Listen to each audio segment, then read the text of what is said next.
You're just an ordinary welder. But your client asks you to make a 5-meter tall mech and wants you to finish in just 2 days because he plans to give it to his grandpa as a birthday banquet gift. But in fact, he only meant to order a 50-centimeter model. He accidentally added an extra 0. And you, not knowing the truth, are thinking, you have to build a 5-meter mech in 2 days. That's just ridiculously difficult.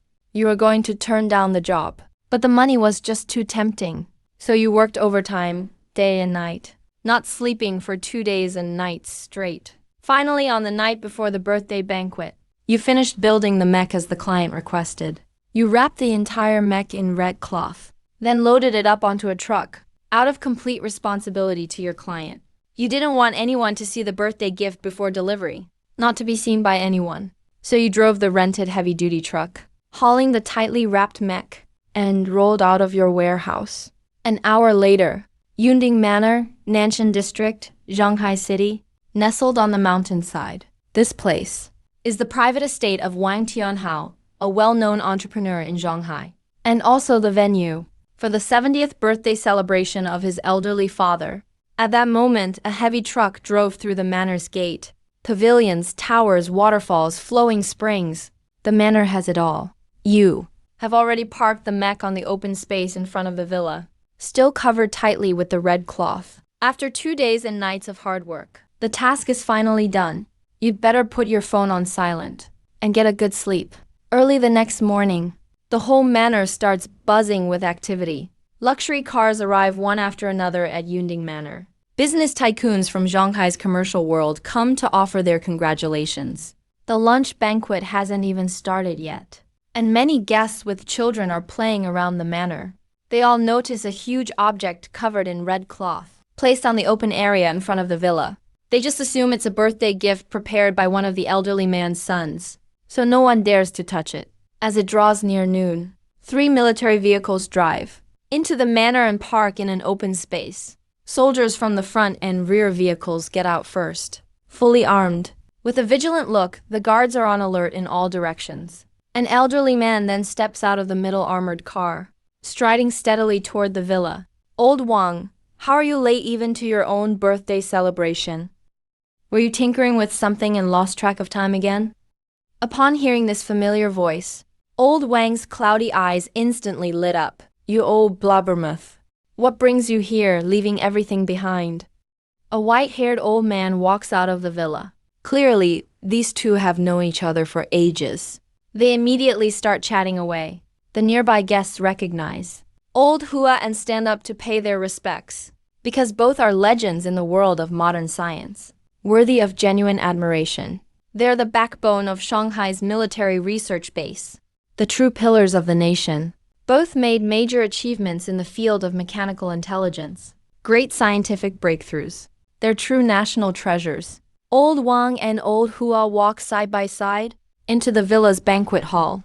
The hall is already packed with guests, but the two elders have their minds elsewhere, not on the banquet. Actually, Old Wang, I came here to discuss something with you in person. We need to speed up the development of the exoskeleton armor. What's up, Old Hua? Did you hear something? Old Hua glances around and lowers his voice. Old Wang, I got word last night. The Northern Military District is working on exoskeleton armor too. They've already reached testing phase. So fast? How's the function and durability? Extremely impressive. Old Wang instantly frowns. We're still in the first stage of R&D. Research results will directly determine resource allocation and funding priorities going forward.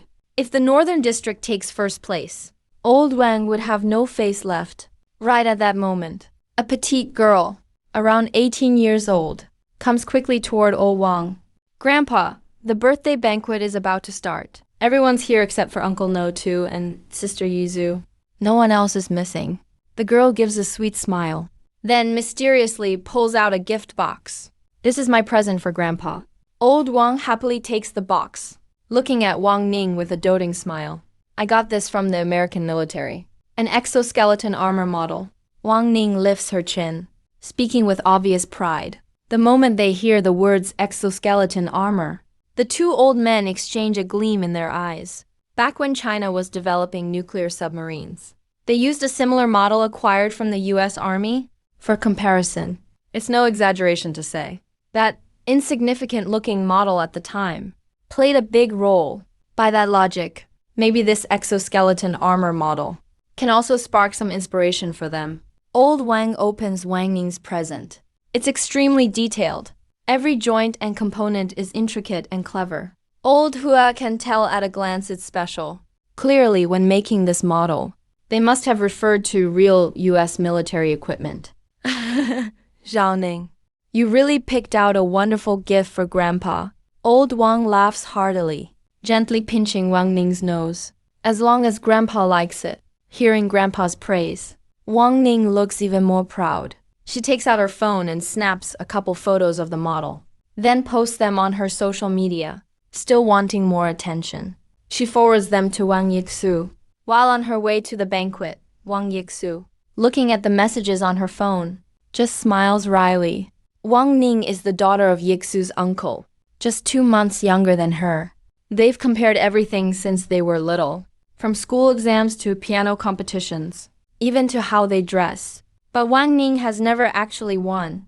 Now she's even bragging about how much Grandpa likes her gift. Even birthday gifts are a competition.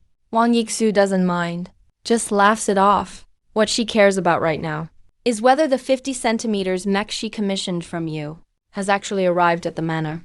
She's called and messaged you, but you haven't responded.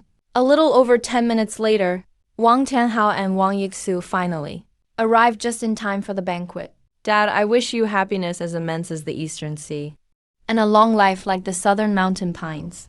Wang Tianhao presents the wild Changbai ginseng. He spent a fortune to buy 200 years old. What's the use of this? Just like your elder brother always wasting money. Old Wang complains, but he's not really upset.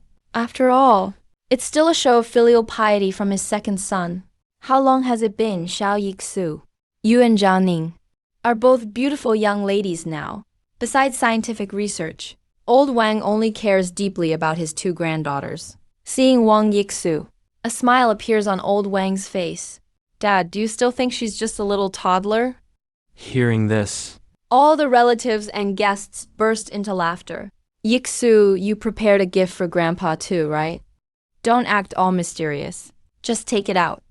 Wang Ming poked his head out from the crowd and asked with a smile, but his tone sounded a bit confrontational. Yixu, I heard your dad say, you've got a really nice gift for Grandpa. Where is it? Grandpa, please wait a moment. Right now, I don't know where the gift is either. Wang Yixu looked a bit uneasy. Her face showed nothing but anxiety. She kept her head down, frantically typing on her phone, sending messages non-stop. Master Su, where are you? Why hasn't the mecha I ordered been delivered yet? I believed in you so much. How could you lie to me? Seeing no reply. Please, you have to call me back. Wang Tianhao noticed that his daughter's expression was off and frowned slightly. He quietly asked Yixu, did that Master Su scam you? Yue Chuang Yixu was so anxious her eyes turned red. Yixu sis, where's your gift? Stop keeping it hidden. Let everyone take a look. Wang Ling hurried over, grabbed Wang Yixu's arm, and urged her again. Wang Yixu's eyes were now brimming with tears, her face full of grievance. Tears were about to fall. She'd been scammed. How could she say that out loud? She was so embarrassed she could die. Only then did Wang Ming realize Wang Yixu really hadn't brought a gift. He felt overjoyed inside. Ever since they were kids, Wang Yixu's grades, her music, art, math competitions, everything. She always shone so bright. Today, she finally lost to him just this once. Wang Ling struggled to suppress her urge to laugh and pretended to show concern. Yixu sis, did you lose it? Don't worry, my 10-centimeter exoskeleton armor model. Let's just say it's from both of us. Grandpa will love it. No, I didn't lose it. Hearing Wang Ling say that made Wang Yixu feel even worse inside. In fact, she had also prepared a 50-centimeter mecha model, which Grandpa would definitely have liked. But now, she could only admit she'd been scammed. I really did prepare a gift. But before she could finish, her phone suddenly beeped and interrupted her. Right after, a call came in. Looking at the number shockingly, it was him. Geez, even scammers are this brazen these days? Wang Yixu immediately became furious and answered the phone. She heard an exasperated voice on the other end. Hey, Miss Wang, the beauty. When did I scam you? I delivered the goods last night. It's sitting right on the open space outside your villa. That mecha is 5 meters tall. Something that big. Did you really not see it? Or are you playing dumb? I can't believe this. I called you over 20 times this morning. You really got some nerve. Wang Yixu was stunned for a moment, her brain struggling to process what just happened. She was the one who was supposed to get mad. So how did the tables turn? And what's all this about 500 centimeters? She quickly switched to the chat window, and then realized, when she ordered it the day before yesterday, she'd accidentally typed an extra 0. The 50-centimeter mecha became 500 centimeters, which means that enormous thing outside the villa covered in red cloth was actually her custom order. Mecha my ass. Wang Yixu gasped sharply. Master Su, please don't get excited yet. Let me figure this out. All of Wang Yixu's prior frustration disappeared. She even sounded much more polite. What do you mean me? I'm not giving you a refund. And you still need to pay the balance. Otherwise, I'll call to harass you every day. I'll even get a lawyer and sue you. I'm not letting you off the hook. Wang Yixu was instantly cut off, the voice on the other end clearly growing desperate. No. Master Su, I won't stiff you. I'll pay the rest once I'm done here. No, that's better. There's a dedicated app for activating and tracking the mecha. And I sent it to you. Check your phone. Beep, she heard him hang up. Wang Yixu's mind was still blank. Looks like she blamed Master Su by mistake. But a 5-meter tall mecha, getting it done in less than 2 days. Could it really be top tier? Oh well, as long as it works at all. Wang Yixu didn't dare get her hopes up. She hadn't put the call on speaker earlier, but everyone around still caught the gist. Wang Ming glanced out the window, thinking something that big must be shoddily made. Just a heap of scrap iron welded together. Sort of looks the part, maybe. He'd seen a ton of junk models like that, compared to the exquisite 10-centimeter one he bought from the States. No contest. His eyes flickered, and he smiled, saying, Yixu sis, looks like the gift you picked out is pretty great too. Since the birthday banquet hasn't started yet, why don't we go take a look first? Grandpa, do you want to check it out now? Wang Yixu felt a little down. She actually hoped to see it after the guests left. It's better to embarrass yourself in front of family than in front of hundreds of guests. Oh, come on. Let's just take a look. It'll just take a few minutes. Wang Ming egged them on. All right, let's go see it then. Old Wang laughed heartily, leading everyone along, chatting and laughing, toward the open area outside the villa. Wang Yixu fell to the back, feeling nervous and uneasy. She could already imagine everyone's reaction once they saw how ugly the model was. What would their faces look like? Standing at the foot of the mecha covered in red cloth, Wang Yixu wished she could find a hole to crawl into. She was really about to be humiliated this time. Old Wang, the talkative relatives, and the guests all gathered around, making curious guesses about what was hidden under the red cloth. Yixu sis, what are you spacing out for? Hurry and pull off the red cloth. Wang Ming couldn't wait any longer, and urged her on, eager to see Wang Yixu embarrassed. Zhao Yixu, as long as it's a gift from you, Grandpa will love it. Go ahead and unveil it. Old Wang noticed his granddaughter seemed a little worried, and comforted her. Yixu, you beautiful girl, hurry and show everyone. The guests also joined in, urging her. Hearing this, Wang Yixu took a deep breath and decided to just go for it. She grabbed a corner of the red cloth and gave it a fierce yank. The cloth slid off, revealing a red mecha gleaming with a cold metallic luster, so massive it blocked out the sky. It appeared before everyone's eyes in all its might. Its overwhelming presence brought an unmatched sense of pressure, making countless people hold their breath. The body's sharp contours, the intimidating, ultra-cool design, the eyes glowing metallic red, and the enormous railgun carried on its shoulder. At this moment, everyone was blown away. A wave of intense shock rushed up from beneath countless people's feet, straight to their heads. Even their scalps felt like they were lifted off. Wang Ning, who was originally waiting for a show, suddenly shuddered. His pupils shook violently. His eyes were full of disbelief. He collapsed to the ground with a flop. The whole person seemed out of his mind, like his soul had left his body.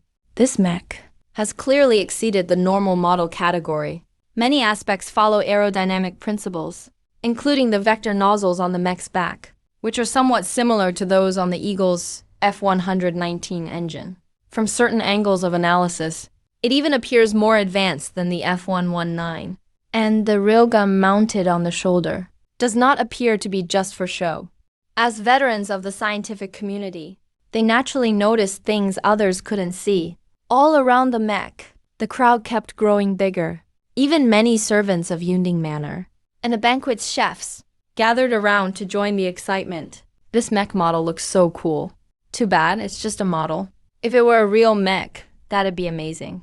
You never know, maybe it's the country's latest cutting-edge technological achievement. Come on, this thing is obviously fake. Just an empty shell painted to look impressive. Who says so? I think the cockpit looks big enough for someone to go inside. Maybe it can move. After some lively discussion, everyone focused their gaze on the cockpit located at the mech's chest. A group of people excitedly pointed at the cockpit, full of anticipation. Eventually, someone even called out to get in the cockpit. Get in the cockpit. Wang Ning, who hadn't spoken for a while, was helped up by a servant, gradually calmed his shaken nerves. All the attention today was snatched away by the mech that Wang Yixu brought. He finally figured it out. This giant mech model must have been prepared by Yixu ahead of time. Wang Yixu's expression earlier was definitely an act, playing smart. A model is just a model after all.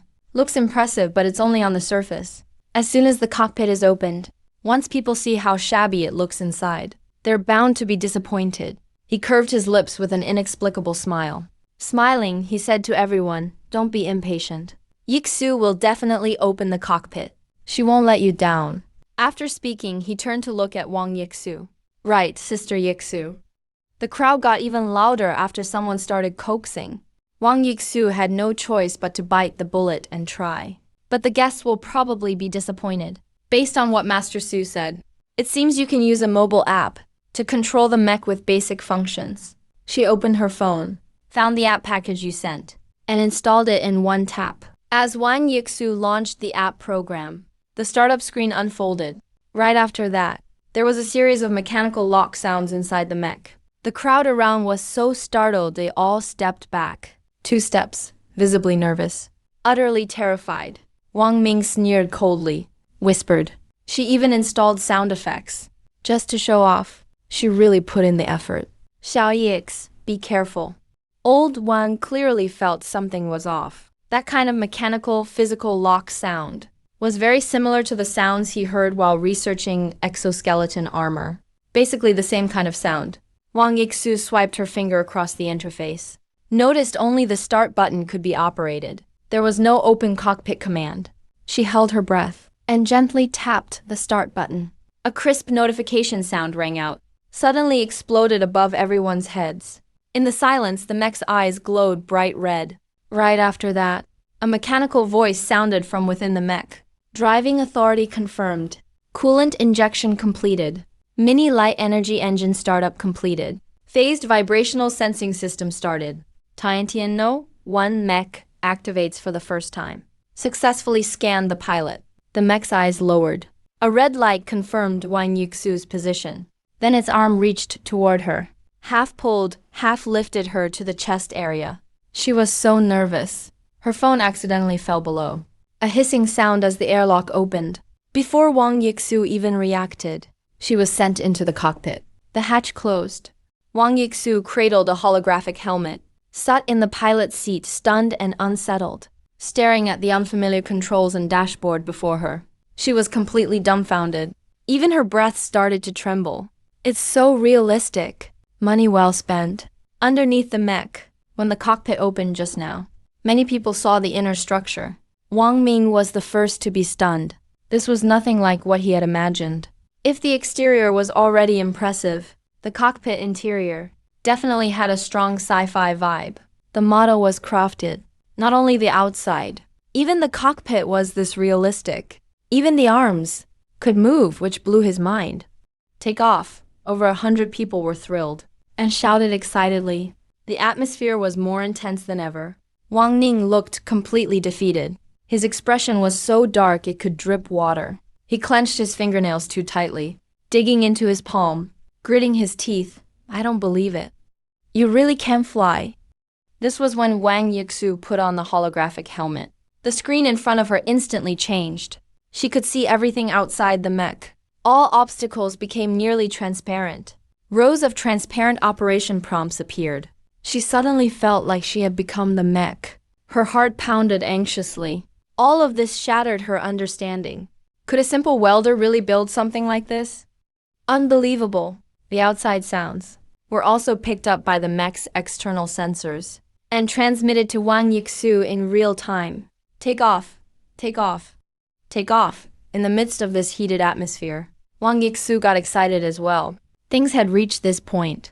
There was no way for her to refuse. Her trembling hands slowly reached for the control lever.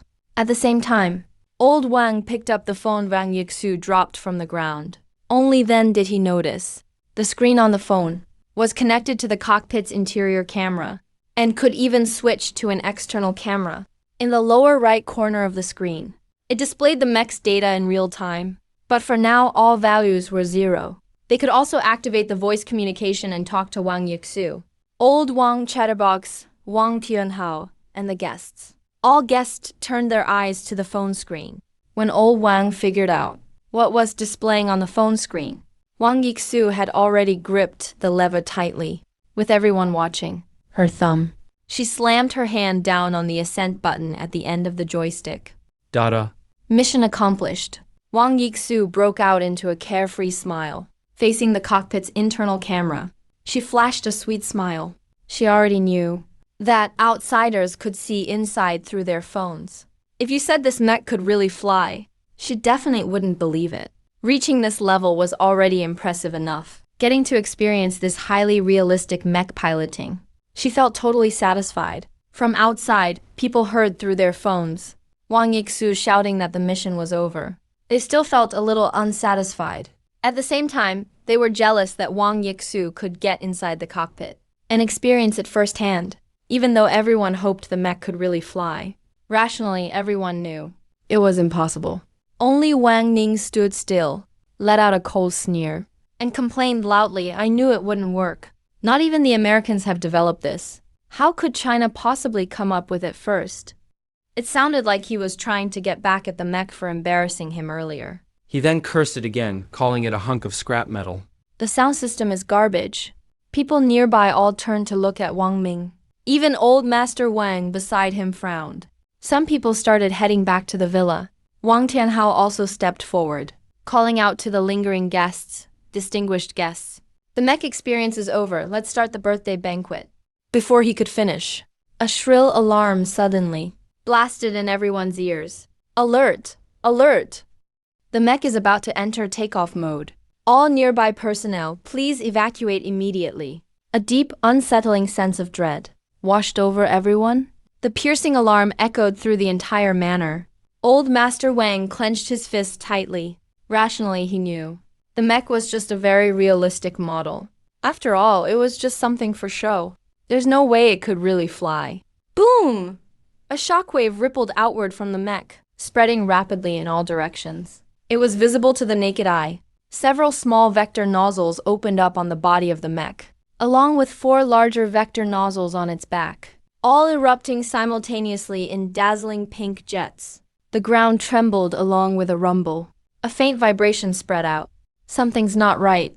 Old Master Wang realized something was off. He quickly tapped open his phone screen, and speaking into the screen with full access, shouted, Yixu, what's going on? Grandpa, it's about to fly. Wang Yixu's voice trembled slightly. She was like a frightened deer, at a total loss, not knowing what to do. Old Master Wang's heart trembled. His frail body wobbled violently. His eyes were filled with gravity. Right now, the Institute's main research project was exoskeleton armor, and all it could do was help soldiers carry heavy loads and similar simple tasks. Even running wasn't possible, let alone flying. Even the latest cutting-edge technology from the US couldn't pull this off. How could a mere welder achieve this? How could it possibly take off?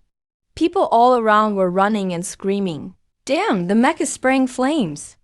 The flames shooting from the mech's engine are even more intense. They're changing from pink to blue. Old Wang and the chatterbox can no longer stay calm. Years of experience tell him, this mech is really about to take off. They must get away quickly. Old Wang orders the security soldiers. Organize everyone to evacuate Yunding Manor immediately. Lock down the entire Yunlai mountain. There's no time. Hurry up. Countless vehicles start up with roaring engines.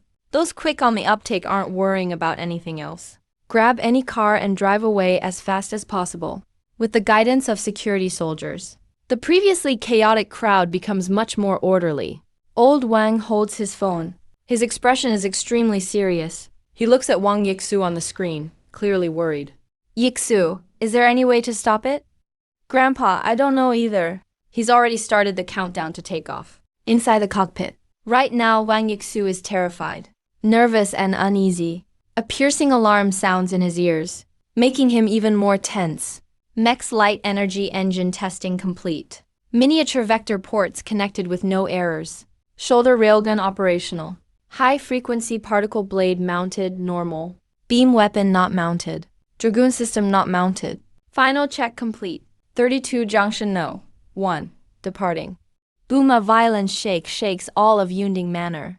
Countless people haven't had time to evacuate. They hear explosive blasts all around. Flames shot out by the mech engine. At that moment, shift from pink to deep blue. A powerful thrust pushes against Wang Yixu's body. If it weren't for the hollow helmet's assisted breathing, he might have passed out instantly. With countless eyes watching, Junction No. 1 bursts into a blaze of fire, rises straight from the ground, shooting for the sky. Vision is completely blocked by the clouds. All you see is a sea of white. Nothing can be seen. Only in the lower right corner, there's a transparent data panel. Glowing text displays various mech stats. Current data. Only 2 numbers are understandable. Mech temperature, 240 degrees Celsius. Speed, Mach 2.3. The external temperature of the mech is already 240 degrees Celsius. I can't feel anything from inside the cockpit. And the speed. It must be over twice the speed of sound, right?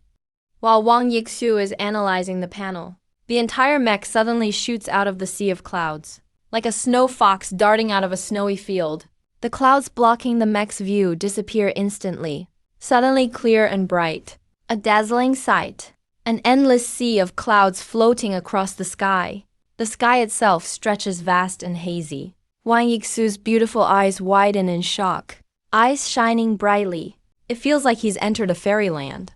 The hollow helmet's visual impact is so realistic. Feels like he's actually walking on the clouds. Mind completely awed and excited. The fear inside him is swept away. Wang Yixu grips the control sticks with both hands. Now calm. He attempts to control the still out of control. Junction No. 1 mech. At this moment, a civilian passenger jet flies over from afar. Its tail is painted with the Japanese flag. Captain Taro Katori sets the plane to autopilot, leans back and takes a nap. Alarm! Alarm! Suddenly, a sharp and urgent warning sound goes off. Katori Taro jerks awake, springs up from his seat. If not for the seatbelt, he might smash through the windshield and fly out. Face full of panic, looks frantically in all directions. The co-pilot beside him looks exactly like a student caught by the teacher in class, face full of fear. What's going on? Katori Taro scans the cockpit. His gaze finally falls through the windshield, lands on a small red dot below and to the side. The red dot rapidly enlarges. In the blink of an eye, it shoots straight up from the clouds below. A dark red mech appears before them, 4 vector thrusters on its back, blasting out bright blue flames. With a cone-shaped eagle, claws tearing toward outer space. Immediately, the plane shakes violently, so close it nearly crashes right in the air. A ripping sound almost shatters the whole plane. Damn it! Gika, slap me. I'm sure I'm still dreaming. Captain Katori. The thing is, I think I'm still dreaming too. Katori Taro and the co-pilot are so shocked their jaws drop. Their eyes look like they're about to fall out. It's simply unbelievable, way beyond their imagination. Passengers inside the cabin are all in chaos. Only a few people vaguely notice a red object closing in on the plane. Some timid passengers are utterly panicked, directly shout UFO. It's a UFO! Yummy! God damn it. Screams keep erupting one after another. The plane is a scene of chaos, but after the brief close encounter, the plane quickly returns to normal. Katori Taro is still shaken, leans back gasping for air. His hand gripping the control stick keeps trembling. It takes him quite a while to catch his breath. Quick, report the registration of the Japanese plane. The plane was attacked by a Gundam while passing through Xie country's airspace. Luckily, Katori Taro, kept calm under pressure. So the crisis was averted? The co-pilot's lips twitch. His eyes subtly glance at Katori Taro's already soaked crotch. Quietly thinks, Baka. So shameless it's ridiculous. Shanghai Military Science Base No. 1 Conference Hall. The atmosphere is tense. Old Wang and the chatterbox both look grim. The team led by computer genius Tong Yao, dozens of experts in communications and computing, are all gathered there, and still can't crack the AP on Wang Yixu's phone. They can't even transfer or install it elsewhere. How can the national team be so incompetent? It's a joke if others find out. Tong Yao looks at old Wang and the chatterbox, their eyes fierce and intimidating. She feels really wronged. After an initial analysis of the IP code, she was already secretly amazed. This is nothing like the code she knows, totally incomprehensible. Not any standard programming language. Tong Yao starts to doubt her computer genius reputation, deeply doubts herself. Meanwhile, she's shocked. How amazingly skilled must the programmer be to create such an IP? This skill level is 10 times higher than the world standard. If she could meet the creator in person, she would have no regrets in life. Old Wang sees the experts fail again, has to sigh. Forget it, just mirror the phone screen and cast it to the monitor in the conference hall. At that moment, the chatterbox walks over. I just received a notice. Military satellite is in position. We can start connecting the signal. Tong Yao instantly understands. Her slender fingers deftly type on the keyboard. Lines of code run rapidly on the computer. A line of text appeared on the big screen in the reporting hall. Countless people held their breath in suspense. Everyone held their breath, eyes fixed intensely on that line of text on the screen. Signal from the Tianshu-1 satellite is connecting. Huelo stepped forward and gently patted Mr. Wang on the shoulder, signaling Mr. Wang not to be too upset. No matter what happens, old friends are always here. Huelo knew very well in his heart. Based on the last data sent to the phone from the mech, the pilot, Wang Yixu, was Mr. Wang's granddaughter. She had most likely met with misfortune. The mecha's temperature exceeded 200 degrees, without heat shielding tiles. Even with a heat-expanding coating, it would be at least 100 degrees in the cockpit. Moreover, Hualao had seen with his own eyes that there was no thermal protection at all on the mecha's exterior. How could the pilot possibly survive? Especially since the temperature was still rising rapidly at the time. After the signal connects, they would probably see Wang Yixu's face distorted by the intense heat. A horrifying sight. Of course, Mr. Wang knew this as well. He was more nervous than anyone. But he couldn't show it. Farstar. Descending one mech raced at high speed. Friction with the atmosphere. The entire body looked blazing red. Yet it remained incredibly solid. Wang Yixu did her best to control it, but could only slightly adjust the mech's posture. The speed didn't slow down. The data panel showed a body temperature of 501. Speed Mach 5. The mech had exited the mid-atmosphere, about to reach the Forbidden's orbit. Wang Yixu wasn't that afraid. But she knew in her heart, if this kept up, she'd inevitably die in outer space. She took off the holographic helmet and searched inside the cockpit for the stop button, but found nothing. Sighing, she said, "Such an advanced mech. Does it really not have an intelligent assistance system?" As if in response to Wang Yixu's thoughts, the mech voice emitted a mechanical sound, detected that the pilot has not performed reasonable operations for a long time. Beginner Intelligent Assistance System activated. The pilot can operate using voice control with the holographic helmet. Pupil focus and selection, among other methods. Detailed instructions have been sent. Holographic helmet. Wang Yixu hurriedly put on the holographic helmet. Finally, she saw the intelligent assistants driving. Guidelines. Hover. Wang Yixu gave the command. Dozens of attitude adjustment vector nozzles outside the mech all started working. They reversed the mech's posture.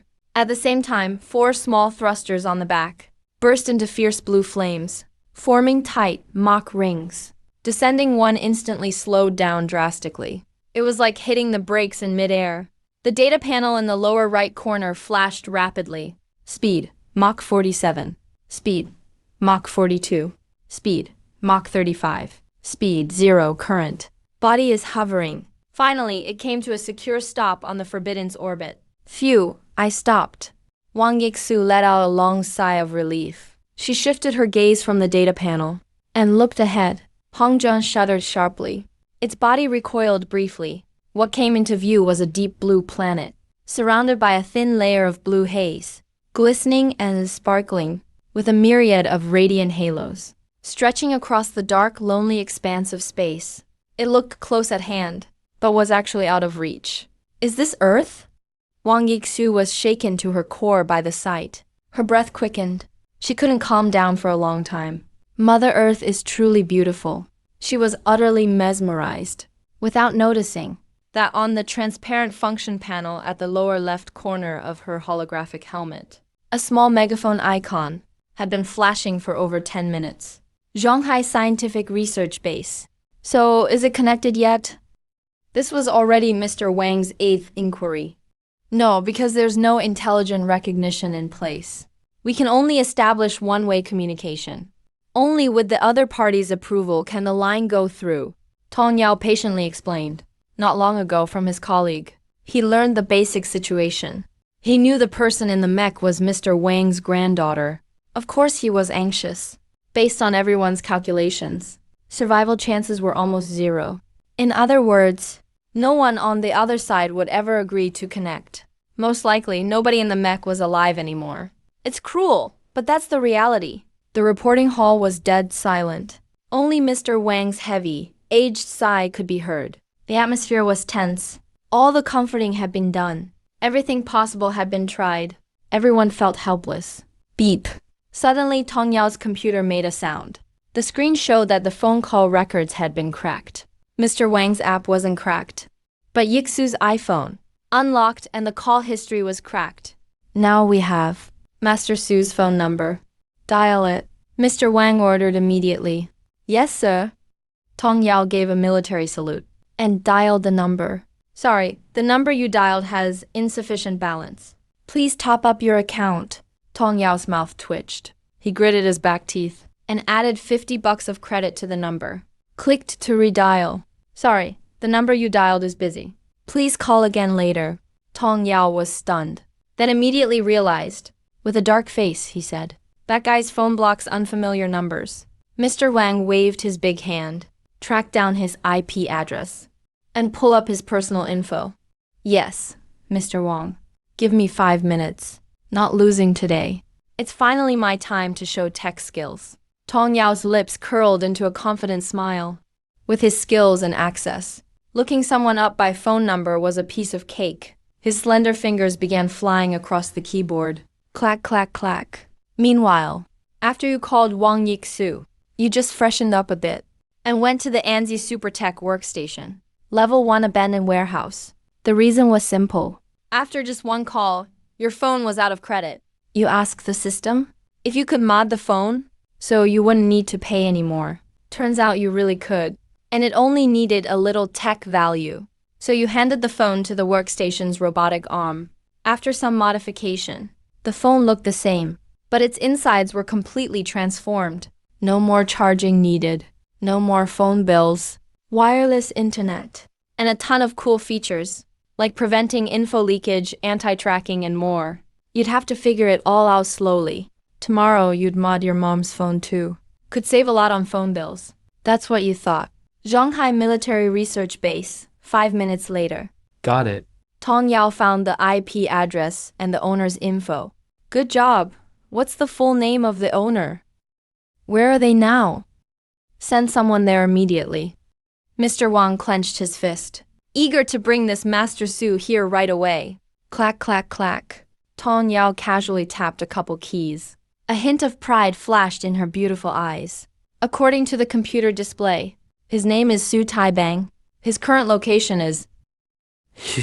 He stopped mid-sentence and shuddered all over. He drew a sharp breath. His hand instinctively reached for his hair, yanking it hard. That place name scared him half to death. What's wrong, Tong Yao? Where is he? We need to send someone over right away.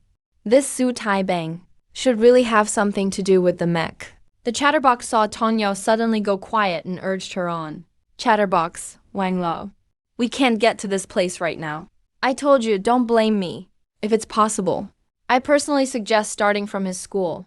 Tong Yao shrunk her neck nervously and said, contacting his school would raise suspicion. If you found out anything, talk about that. According to the computer's display, he's currently on the moon. Wang Lao the chatterbox. The experts were all dumbfounded. Tong Yao looked aggrieved and explained with a bitter face. I've tried countless other people's numbers. They all turned out to be accurate. Why does his show up as the moon? Forget it, I'll check again. Tong Yao nervously tapped on the keyboard again. But this time, her confidence was already gone. Click as the last finger pressed down. The latest location info appeared. Seeing the location on the screen, Tong Yao's face twitched uncontrollably. She couldn't stay calm anymore. Her eyes rolled back, and she nearly fainted on the spot. She yanked out a handful of her hair in a fit of emotion. Her scalp at the back was already bald.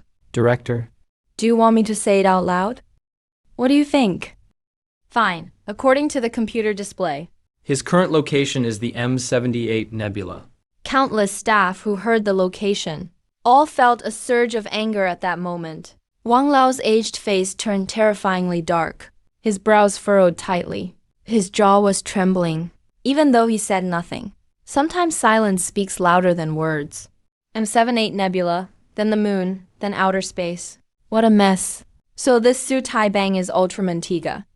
If that's the case, Su Taibang was just now speeding from Earth to M78 Nebula at 2 million light-years per second.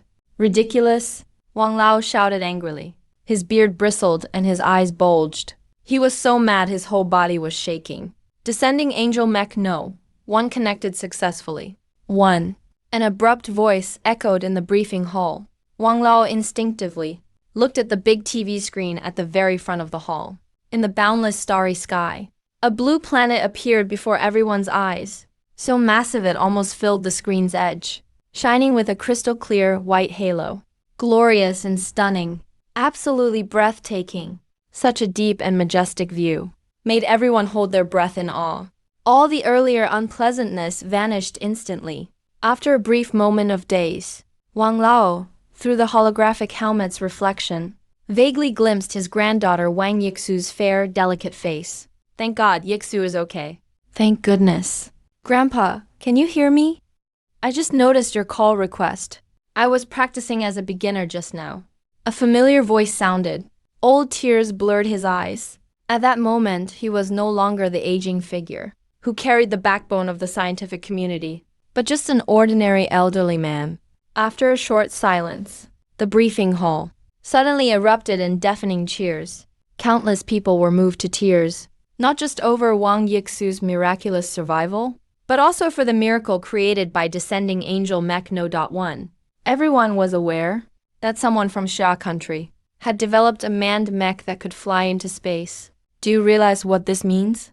Wang Lao and the chatterbox obviously understood this too. Just as emotions were about to surge, they managed to suppress them steadily. Their faces soon returned to normal.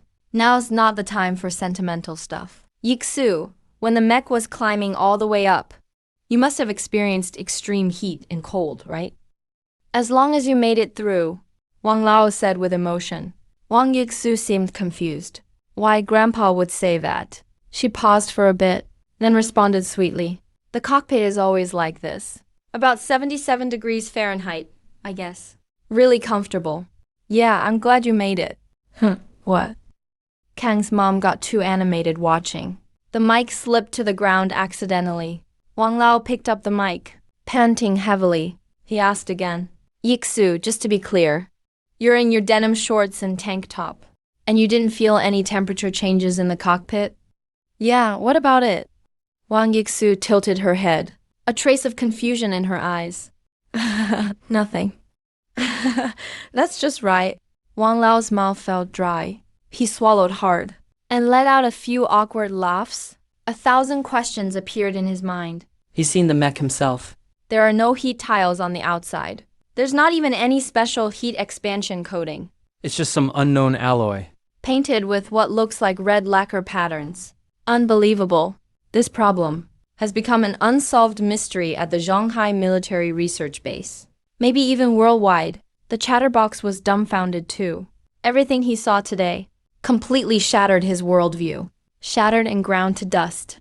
The surrounding researchers also furrowed their brows tightly. Their thoughts hit a dead end.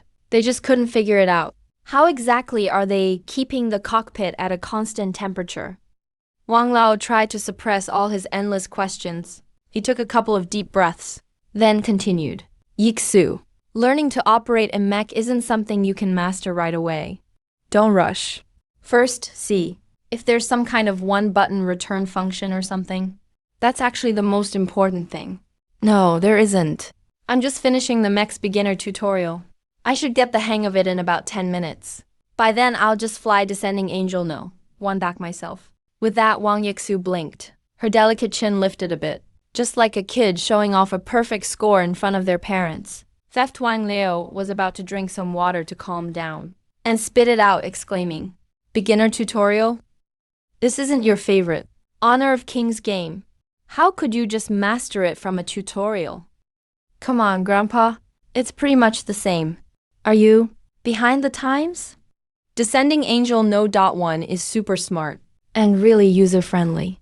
I only practiced a bit, and now I can drive it while singing, dancing, and rapping." Wang Yixu gave Wang Lao a look, her face full of pride.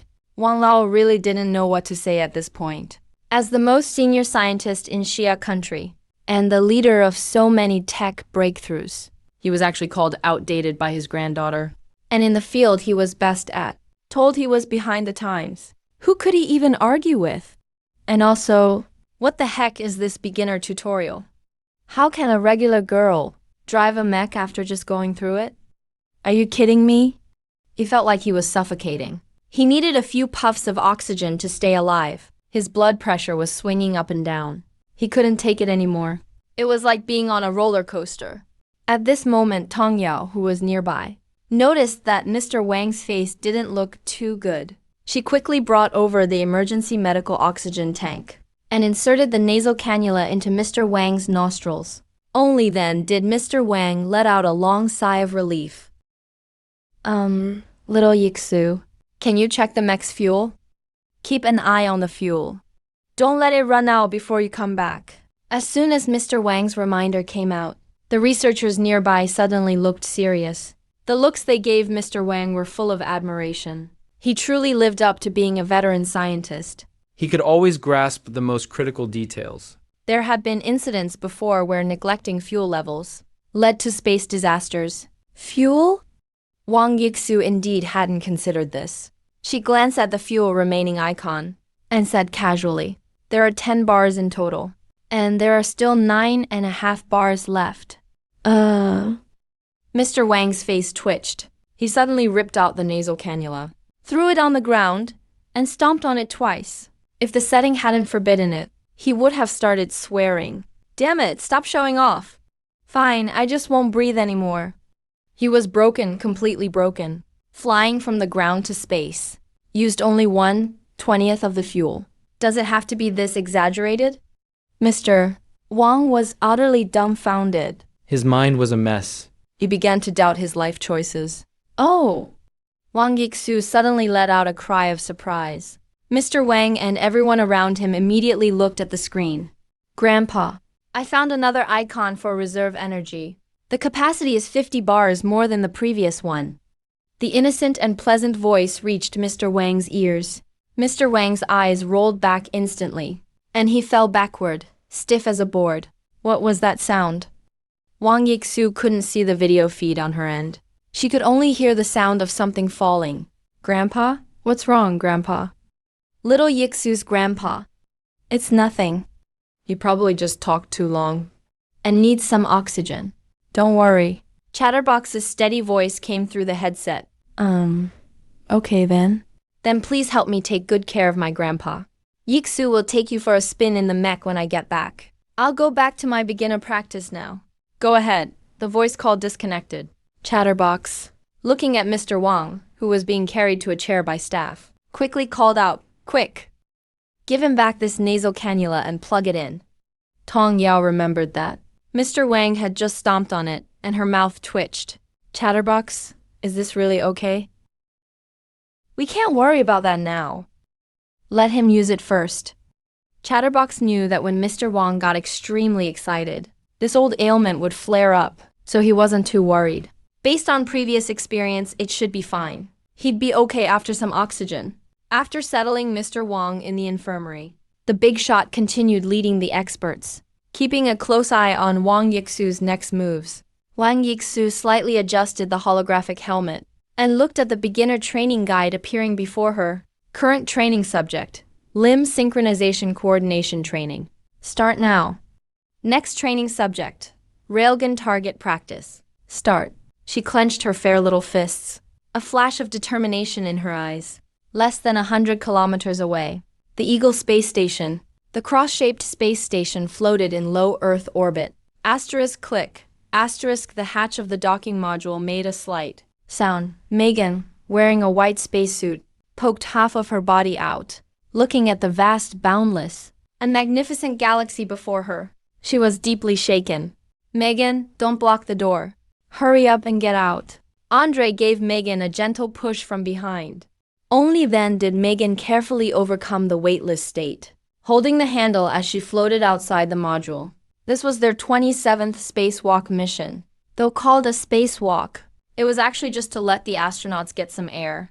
Staying in the living module all day would make anyone go crazy. The two of them hooked up their safety ropes and leaned against the outer wall of the docking module, admiring the beautiful space scenery. At that moment, Megan suddenly pointed to a small red dot in the distance. What is that thing? It wasn't there before, right? Probably a satellite just launched by the Russians or the Chinese. Don't worry about it. But why do I feel like it's dancing? Megan stared intently into the distance, frowning. Andre looked in the direction Megan was pointing, and his scalp instantly went numb. Vaguely visible was a humanoid red mechanical entity, striking various poses. Andre even thought of a certain celebrity in overalls with a center part. It was simply sensational. The two looked at each other, both seeing the terror in each other's eyes. By the time they looked again, the red humanoid mechanical entity had stopped moving. Andre then breathed a sigh of relief. It's probably just a normal satellite. Maybe we just saw it wrong because of the perspective. Megan also relaxed. Just then, one after another, two streaks of red fire shot out from the shoulders of the red humanoid mechanical entity. They trailed two straight paths past them, rushing toward geostationary orbit. Andre was terrified, his body shivering violently.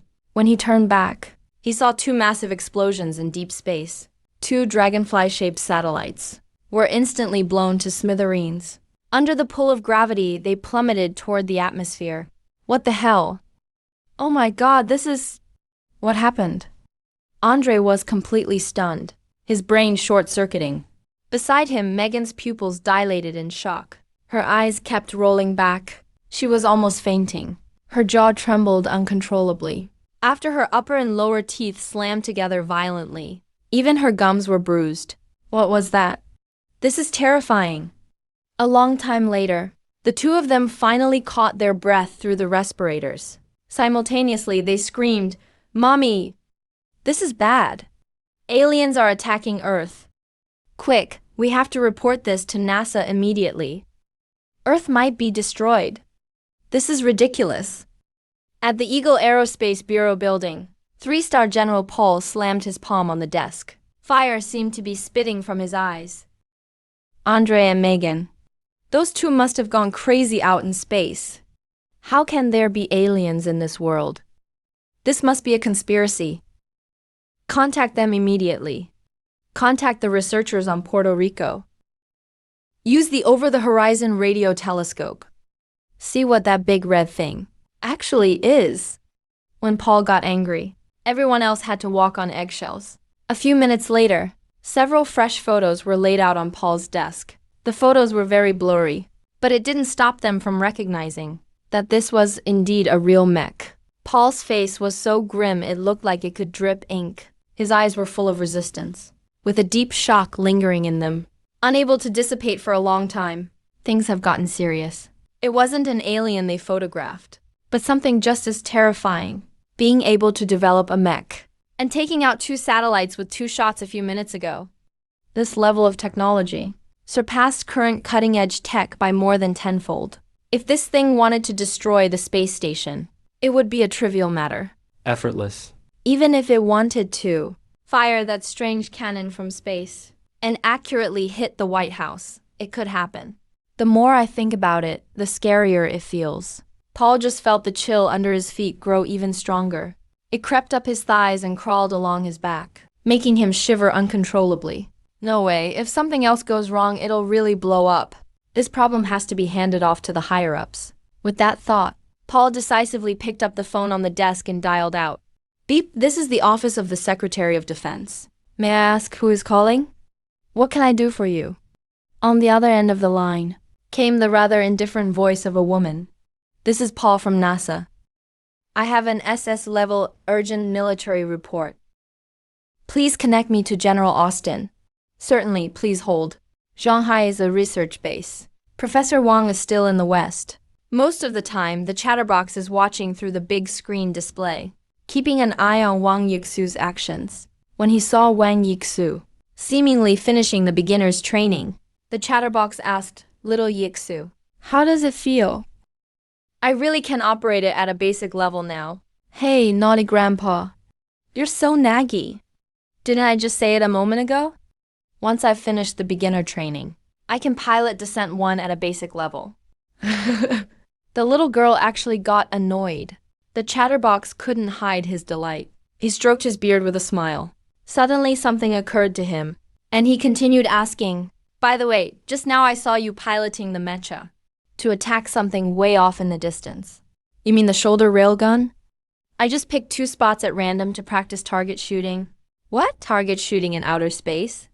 The chatterbox's eyes widened instantly. He swallowed hard.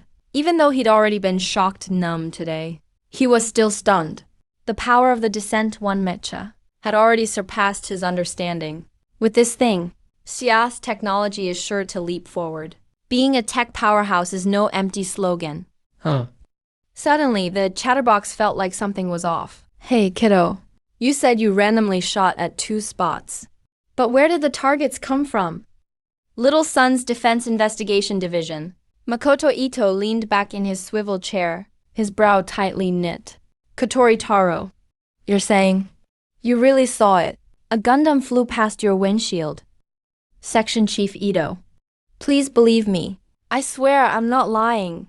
If you don't believe me, you can ask my co-pilot." Kotori Taro was overly respectful, nervous out of his mind. "If it turns out you were lying, you won't just lose your job. You'll be charged with spreading false rumors. Think carefully before you speak." Makoto Ito felt like he was losing his mind. Has everyone been watching too much anime or something? Broad daylight. A Gundam flies past your windshield. So why not just say, Naruto threw a spiral shuriken and killed you? Section Chief, everything I said is true. You have to believe me. Kotori Taro's voice gradually turned anxious. What frustrated him most was that planes don't have dash cams like cars do. If only there was one, it'd be easy to prove everything was real. All right. I believe you. Makoto Ito waved his hand, put on a gentle smile, and said, "Actually, I have a friend who's very accomplished in the field of human psychology. Maybe you should go see him sometime." With that, he handed Kotori Taro a business card. It read, Osaka Psychiatric Rehabilitation Center. In Kotori Taro's heart, it was like 10,000 sheep ran wild at once. For real? I'm seriously talking to you, and you want me to check in at a psych hospital? Forget it. when that mech wipes out little Japan. Let's see what you do.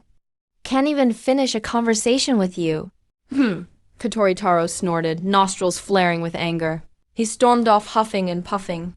Mr. Kotori, remember, you really should visit the place on the card. If you're sick, you have to get treated. Don't ever give up on treatment. Makoto Ito's nagging voice still echoed behind him. Bakayaru, your whole family's got problems. From now on, I'm never reporting anything again. Let's see what happens to you. Xia airspace. A blazing red beam streaked down from space, trailing. A dazzling golden tail falling from the sky. It pierced straight through downward. All that was left was a fleeting afterimage. Kid, slow down, slow down. The chatterbox felt like his heart was about to leap out of his throat. Shanghai Science Center report hall. Looking at the synchronized panel data on the screen, he was too scared to even look straight at it. Current mode. Standard Mecha posture diving. Rear engine 1. Thrust at 150 kilonewtons plus rear engine 2. Thrust at 150 kilonewtons plus rear engine 3. Thrust at 165 kilonewtons plus rear engine 4. Thrust at 165 kilonewtons plus wing engines. Thrust at 179 kilonewtons plus body posture adjustment. Vector thrust, no, 1, no.32.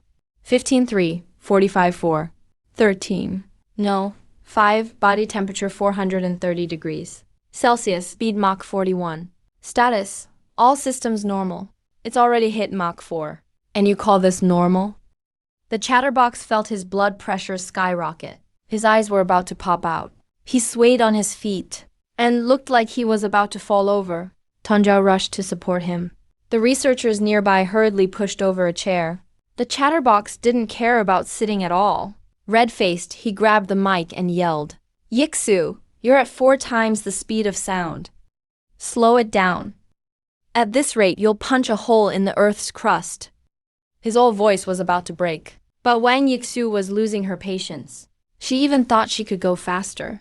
She really wanted to get back and check on her grandpa on oxygen. "Grandpa Hua, I'm fine, don't worry. I'll talk to you later. I'm hanging up." Suddenly, the screen turned to static. Both the audio and video signal were cut off. The other side had disconnected unilaterally. The chatterbox looked at Tanjao, hoping for a miracle. But before he could speak, Tanjao cut in. "Chatterbox, it's not my technical skills. But one-sided connections just won't work. There's no point trying. The chatterbox, the Mecha's data panel shows everything is normal. Don't worry." A researcher next to him also tried to reassure him. "Well, guess that's all we can do."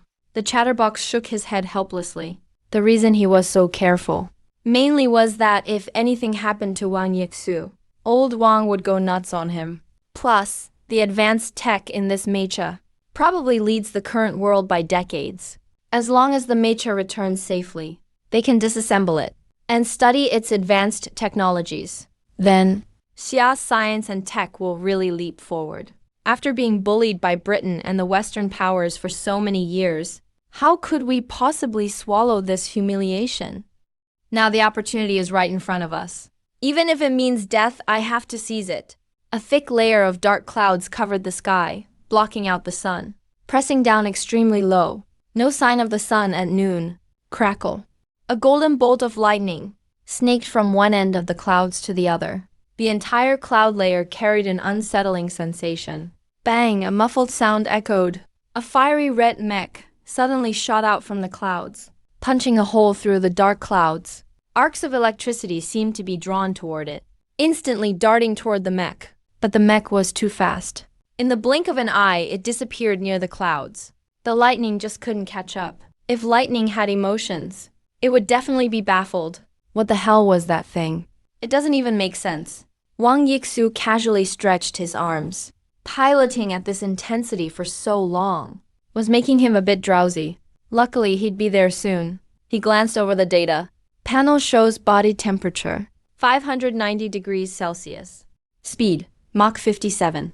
That was the only stat he could understand. 5.7 and still increasing. That shouldn't be slow, right? Actually, it could go even faster. Above the standard piloting mode, there are 2 more modes, Master and King. But even with the special protection field in the cockpit, He could barely handle the intense G-forces. He had a hunch. This is nowhere near the mech's limit. Unless his physical abilities were 10 times stronger, then he could truly unleash the mech's power. Just as the mech, trailing a dazzling tail, dove toward the ground, suddenly a blip appeared on the air defense radar. At Zhonghai Military Science Research Base, a rapid air raid siren sounded. Alert! Alert! The phased array radar system detects an unknown intercontinental ballistic missile attack, possibly carrying a nuclear warhead. All personnel please seek shelter in civil defense facilities within 3 minutes. Disaster strikes. Countdown begins. Songgetovani. Songsua Song DSNIFF. Sharp air raid sirens blared across the entire Shanghai sky. Government office workers and street vendors all stopped at that moment. Everyone froze, panic set in. Official forces quickly mobilized. As many lives as can be saved in 3 minutes will be. All civil defense facilities were activated. Subway stations that people usually overlooked became the destination everyone rushed to. It was a race between life and time. Inside the military research base, the moment the air raid siren went off, the chatterbox jumped up from his chair. His aged eyes Suddenly burst forth with a sharp light. His once cloudy pupils instantly became crystal clear.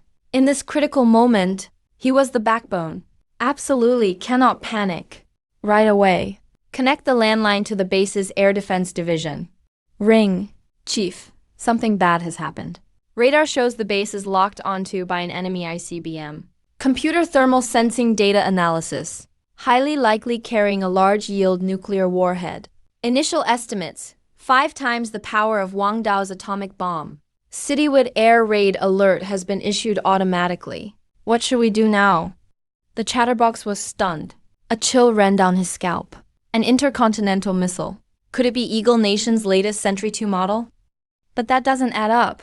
Would they really dare to start a war leading directly to destruction? Besides, if it came from Eagle Nation or Bear Country, our airspace early warning should have picked it up long before. No, something doesn't feel right. It's like a step is missing. Hearing the silence from the chatterbox on the other end, the person spoke up. The chatterbox didn't have time to think further. There were only 2 minutes left on the disaster countdown. You should get to the air raid shelter quickly. We can afford to sacrifice. You're the backbone of our country. You cannot be lost.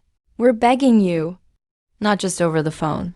Even the other researchers nearby all rushed over to pull the chatterbox away. If they had to carry him, they'd carry this 70-year-old into the shelter if necessary. Chatterbox. A familiar voice rang out. At this point, Mr. Wang, who'd been on oxygen for a while, had finally recovered quite a bit. He walked over quickly. The chatterbox's eyes lit up. The newcomer arrived just in time. Mr. Wang, you know the situation. Any guesses? Oh, there's no need to guess. It's definitely the mech coming back. Huh? Countless people were stunned. Even the chatterbox was dumbfounded, frozen in place, deep in thought. How accurate is that statement? It seems that's the only possibility. This isn't good. That thought made the chatterbox slap his thigh and grab the phone. Air defense has the Bury the Heaven system been activated. The system has entered the initiation process. Final approval is underway. Once approved, it will launch on all fronts. Countless people gasped in shock. Things have escalated big time. Just like its name. Once the Bury the Heaven system is activated, it could wipe out the heavens. Similar to Bear Country's Dead Hand system. Or Eagle Nation's Doomsday Plane. China also has its own nuclear retaliation capability. The phrase World War doesn't even describe its horror. Doomsday is more accurate. Anywhere in China, if the monitoring system detects a nuclear strike incoming within the next minute, it will activate automatically. As long as 3-stage approval is completed, all nuclear missiles in the country will launch. Humanity will return to the Stone Age. Quick, before the 3-stage approval is completed. Report immediately. If we're any later, it'll be too late. The chatterbox quickly dialed with his sandpaper rough hands, pressing the buttons with pinpoint accuracy. Channel 001, Special Red Emergency Line. This phone call is never allowed under normal circumstances, and not just anyone is authorized to make it. Each time this number is used, it means A major national emergency is taking place. As the chatterbox dialed out, Mr. Wang walked over to the window, looking outside, at the beautiful land of the motherland. The disaster countdown echoed endlessly overhead. SOS nervous, read this. Inside the entire hall, only Mr. Wang's voice relaying information on the phone, and the deafening countdown. Everyone was holding their breath, afraid to speak. The area fell into a dead silence. As all the noise faded, the sound of death became even clearer. Mr. Wang stood with his hands behind his back perfectly straight, silently staring out the window. The beads of sweat on his forehead revealed his inner turmoil. Twice do this NSCOS. Doomsday hasn't come yet. Whew, as expected. Mr. Wang finally let out a long sigh of relief. At this point, the chatterbox also hung up. His brow was filled with relief. Luckily, the 3-stage approval didn't go through. Otherwise, everything would have been obliterated. He had already reported the situation up the chain. This air raid alarm will now be labeled a drill. Relevant departments will explain to the public. Living in peaceful times. How lucky we are. Before Mr. Wang could even catch his breath, suddenly, a sharp sonic boom ripped through the air. The glass vibrated with a loud rattle. A flower pot on the windowsill, shaking violently, crashed to the floor, shattering into pieces. In the briefing hall, many people had looks of shock or confusion in their eyes. What's going on? Wasn't it just a system malfunction? Is a real disaster actually happening? It's over. I don't want to die. I'm still a virgin. Can't I at least experience the bitterness of love before dying? Countless gazes suddenly fixed on the last person, who had just spoken. The atmosphere suddenly fell silent. Everyone's eyes widened. At a time like this, Master Liu is still thinking about stuff like that? No one expected that Master Liu, the always mature and steady machinery expert, would say something like that. Master Liu sensed everyone's strange stares and immediately realized he misspoke.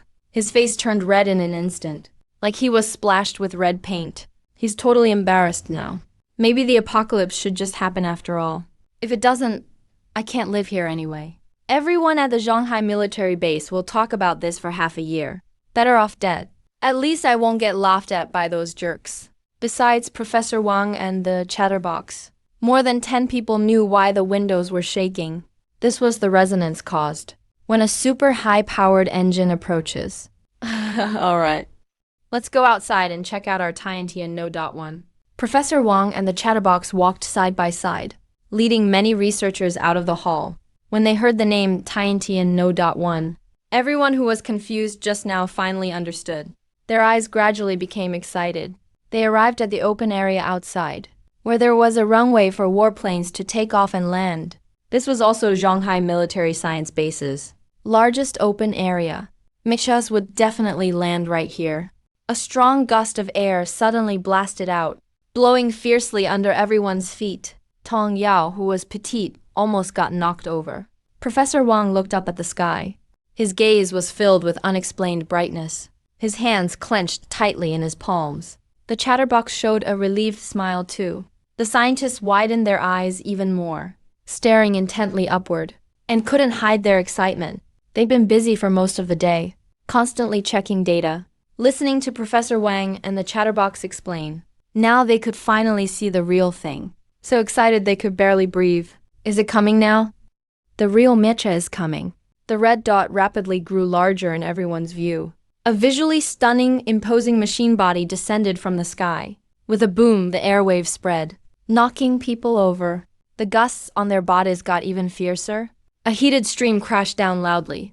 The extreme spectacle was incredible. Some people were so mesmerized. They dropped to their knees at the feet of the mech, bowing in submission. It wasn't that they wanted to kneel. Their knees just did it on their own. Seriously, it wasn't their fault. Standing next to the 50-meter tall mech, countless researchers were stunned.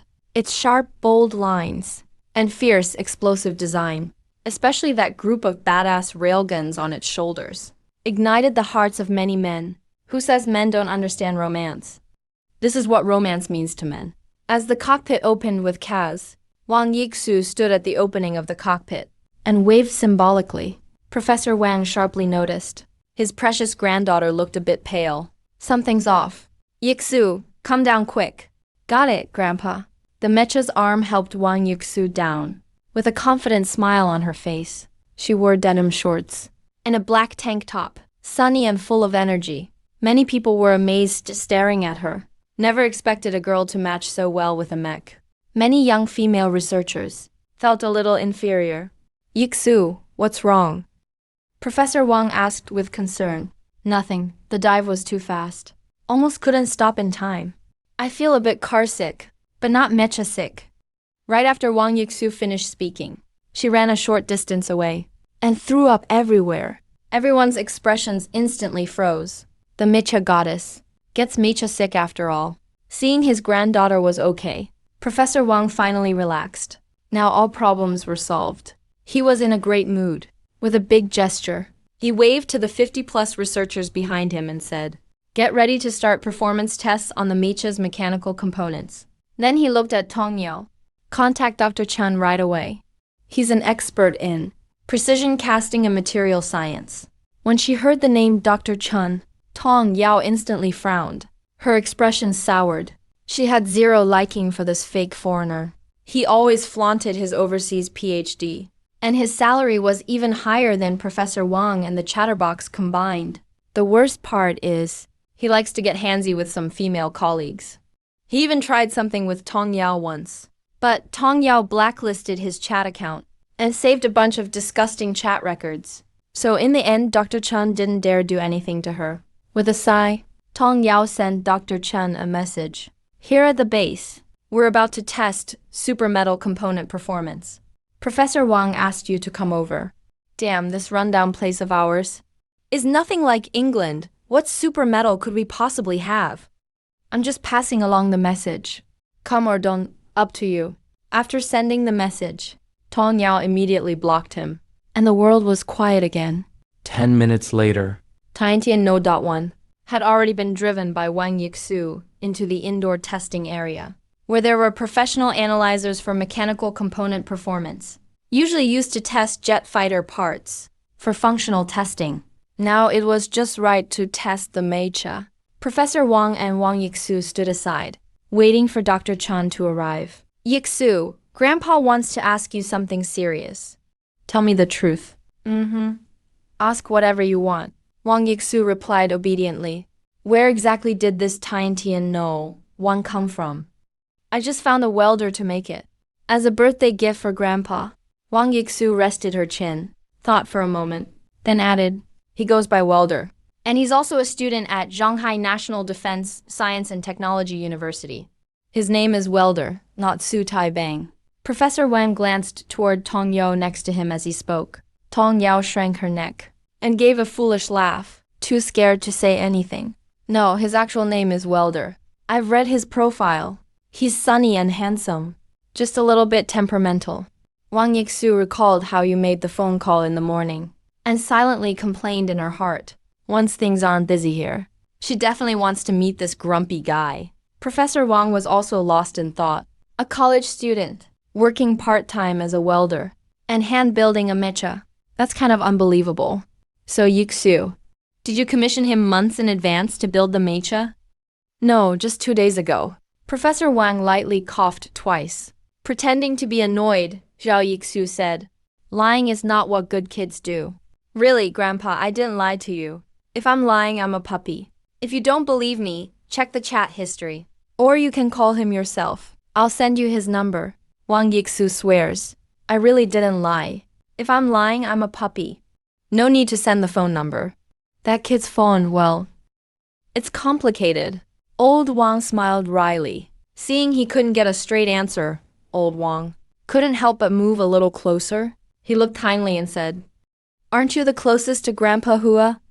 Tell Grandpa Hua the truth. Where did this mecha really come from?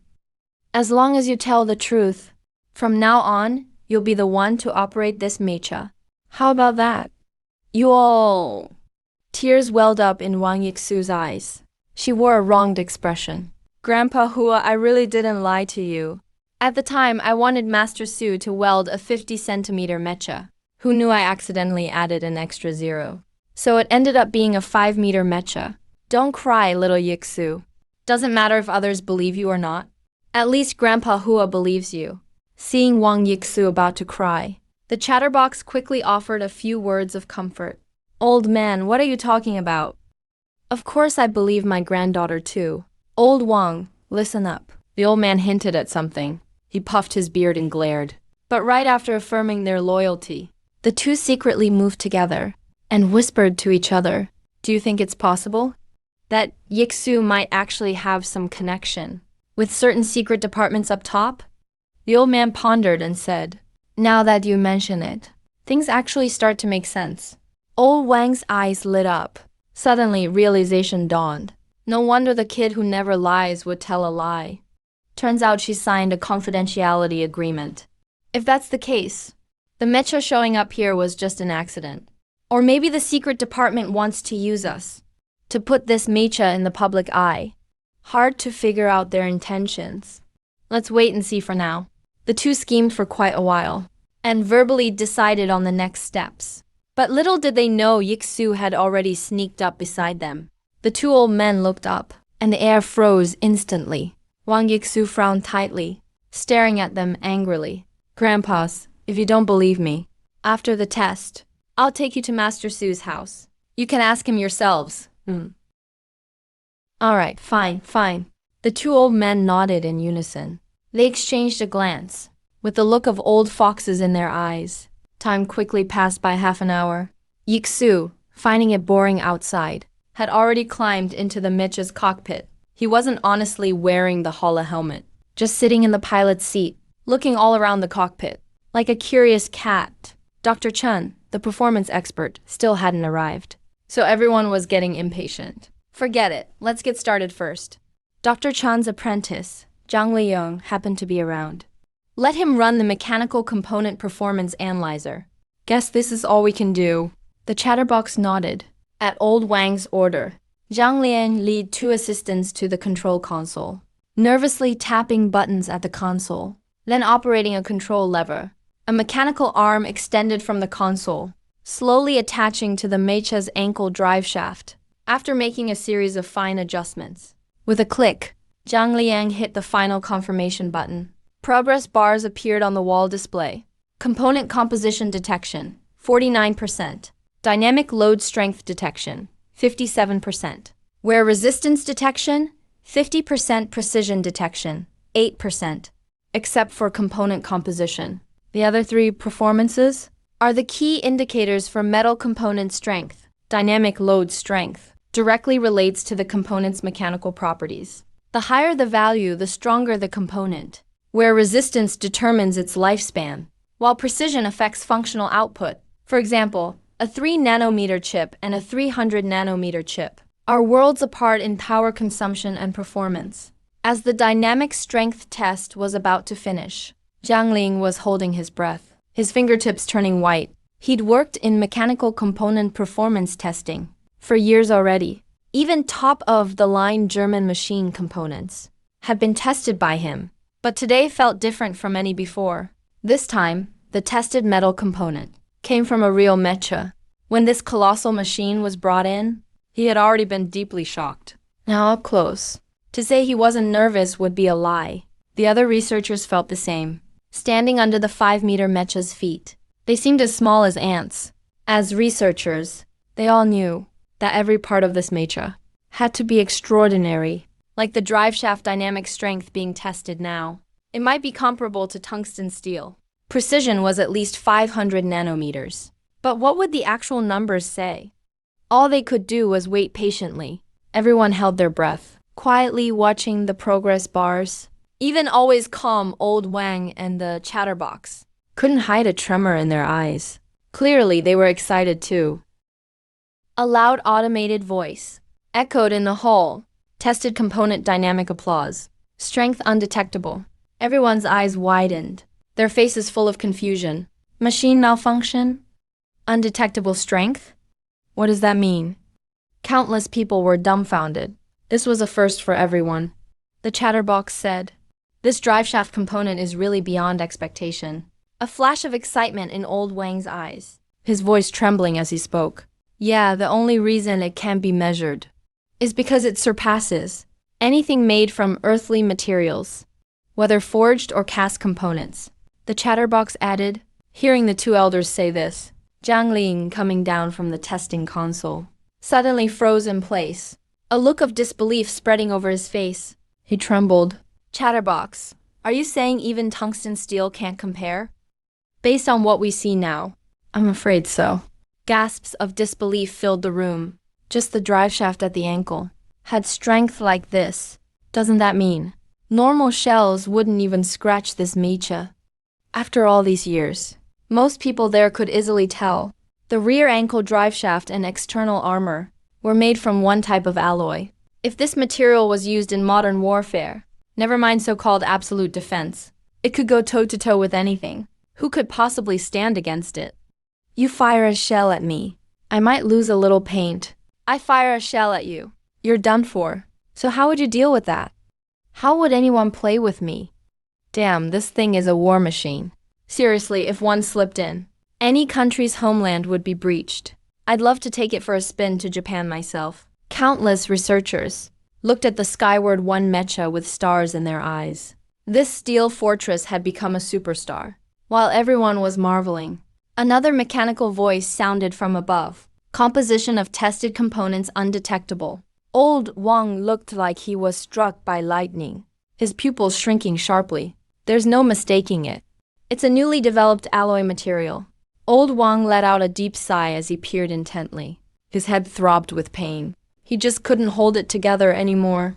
Today's structural performance testing is practically draining his life. It won't stop until it scares someone half to death. The researchers next to him looked completely puzzled. Jiang Liyong beside them suddenly slapped his thigh. A look of realization flashed across his face. He quickly explained to everyone, if these two values can't be detected, that means the internal materials of this mechanical structure, the molecular structure, the attenuation wavelength, are outside the usual detection range. In other words, the energy density is too high, so the instruments can't measure it.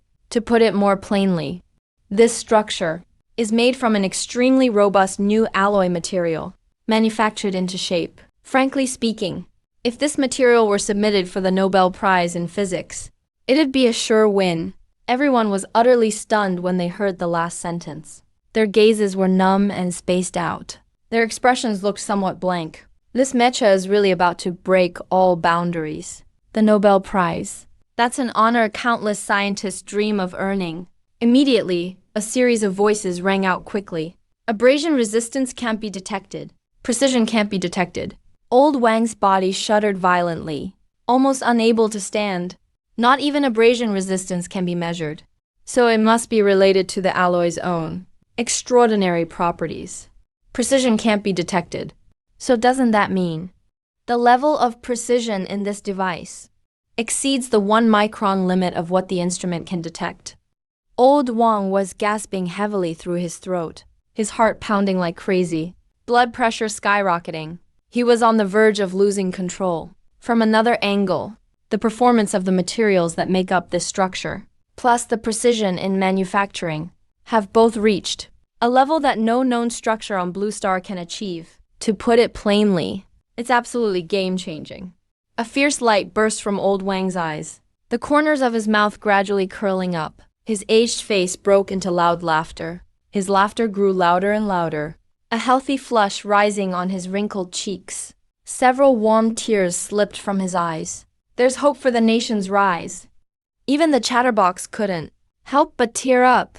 His chin trembled slightly. His nose felt sour. As long as this new alloy material and ultra-fine manufacturing techniques can be used widely, many defense industries could be totally renewed. It could achieve a generational leap in progress in a short time. Forget about the Yankees. Even the whole Western Alliance would get crushed head-on. Just imagine if someone let his dog hang out at your doorstep every day, showing off and flaunting. Then you finally have a Gatling gun in your hands. Aren't you going to take him out? The indoor testing ground erupted in wild cheers. Applause and screams resounded one after another. It felt like they could blow the roof off, not just Old Wang and Old Hua. Everyone was enthusiastically cheering, faces full of excitement. as witnesses to the mysterious alloy and precision manufacturing technology. The very first batch of observers. They were honored beyond measure. Now they'd have stories to brag to their wives and kids about. Enough to tell for years. The cheers slowly faded, but smiles still lingered on everyone's faces. Just then, a Maybach parked outside the testing ground's main entrance. A fingerprint recognition system sounded off, and the door clicked open. Dr. Chen, sporting permed hair and a leather jacket, carried a black box in hand, striding over confidently. He wasn't wearing the research-based uniform from Shanghai Military Science Center. The moment he saw the red Mecha in the test field, he gasped in surprise. Such a huge model. Wow, it's so beautiful. Where did you get this? Is it from the Brits or the John Bulls? He quickly strode to the Mecha's calf, looking up in awe, his eyes full of fascination. Wow, it's stunning. Even the Brits might not be able to craft something this refined. His eyes darted around, then suddenly lit up. It must be from the Germans. Only the mighty German war machines could make such a magnificent and detailed model. Hey, why isn't anyone saying anything? Noticing everyone staring at him, Dr. Chen felt a hint of puzzlement flash in his eyes. Dr. Chen, the name of this mecha is Skyfall 1. It's a mecha made right here in our country. It's not from your so-called Yankees or John Bulls, nor from German war machines. Han Yao glared with obvious hostility, a cold smile on her lips. If you love foreign stuff so much, then just go. Don't bother coming back. Our country doesn't welcome you. Tong Yao, are you picking a fight on purpose? Dr. Chen instantly furrowed his brow, rage rising within him. Come on. He's a materials science PhD who studied abroad. And being scolded face to face by an 18-year-old girl, where does that leave his pride? Yes, I'm picking a fight on purpose. Got a problem with that? Tong Yao's lips curled into a mocking smile, waving her phone, eyes full of provocation. Dr. Chen glared, his anger almost erupting but stuck in his chest, barely keeping himself from lashing out. He nearly injured himself from holding in his rage. This little rascal Tong Yao had stolen his account, copying over tons of his chat records and other stuff. She took everything, and if any of it goes public, his reputation will definitely take a hit. Dr. Chen stared at Tong Yao's provocative look. So angry he clenched his teeth until they nearly broke. He raged silently inside his mind. Forget it. Don't get mad. No need to stoop to her level. Dr. Chen gulped air, breathing heavily, adjusting his emotions on his own. He knew that throwing a tantrum would only make this little brat even more smug. Dr. Chen, Tong Yao is still young. She doesn't know any better. Don't take it to heart. Old Wang walked over, smiling. And this mecha was made right here in our country. We just finished the ankle transmission and rear axle performance testing.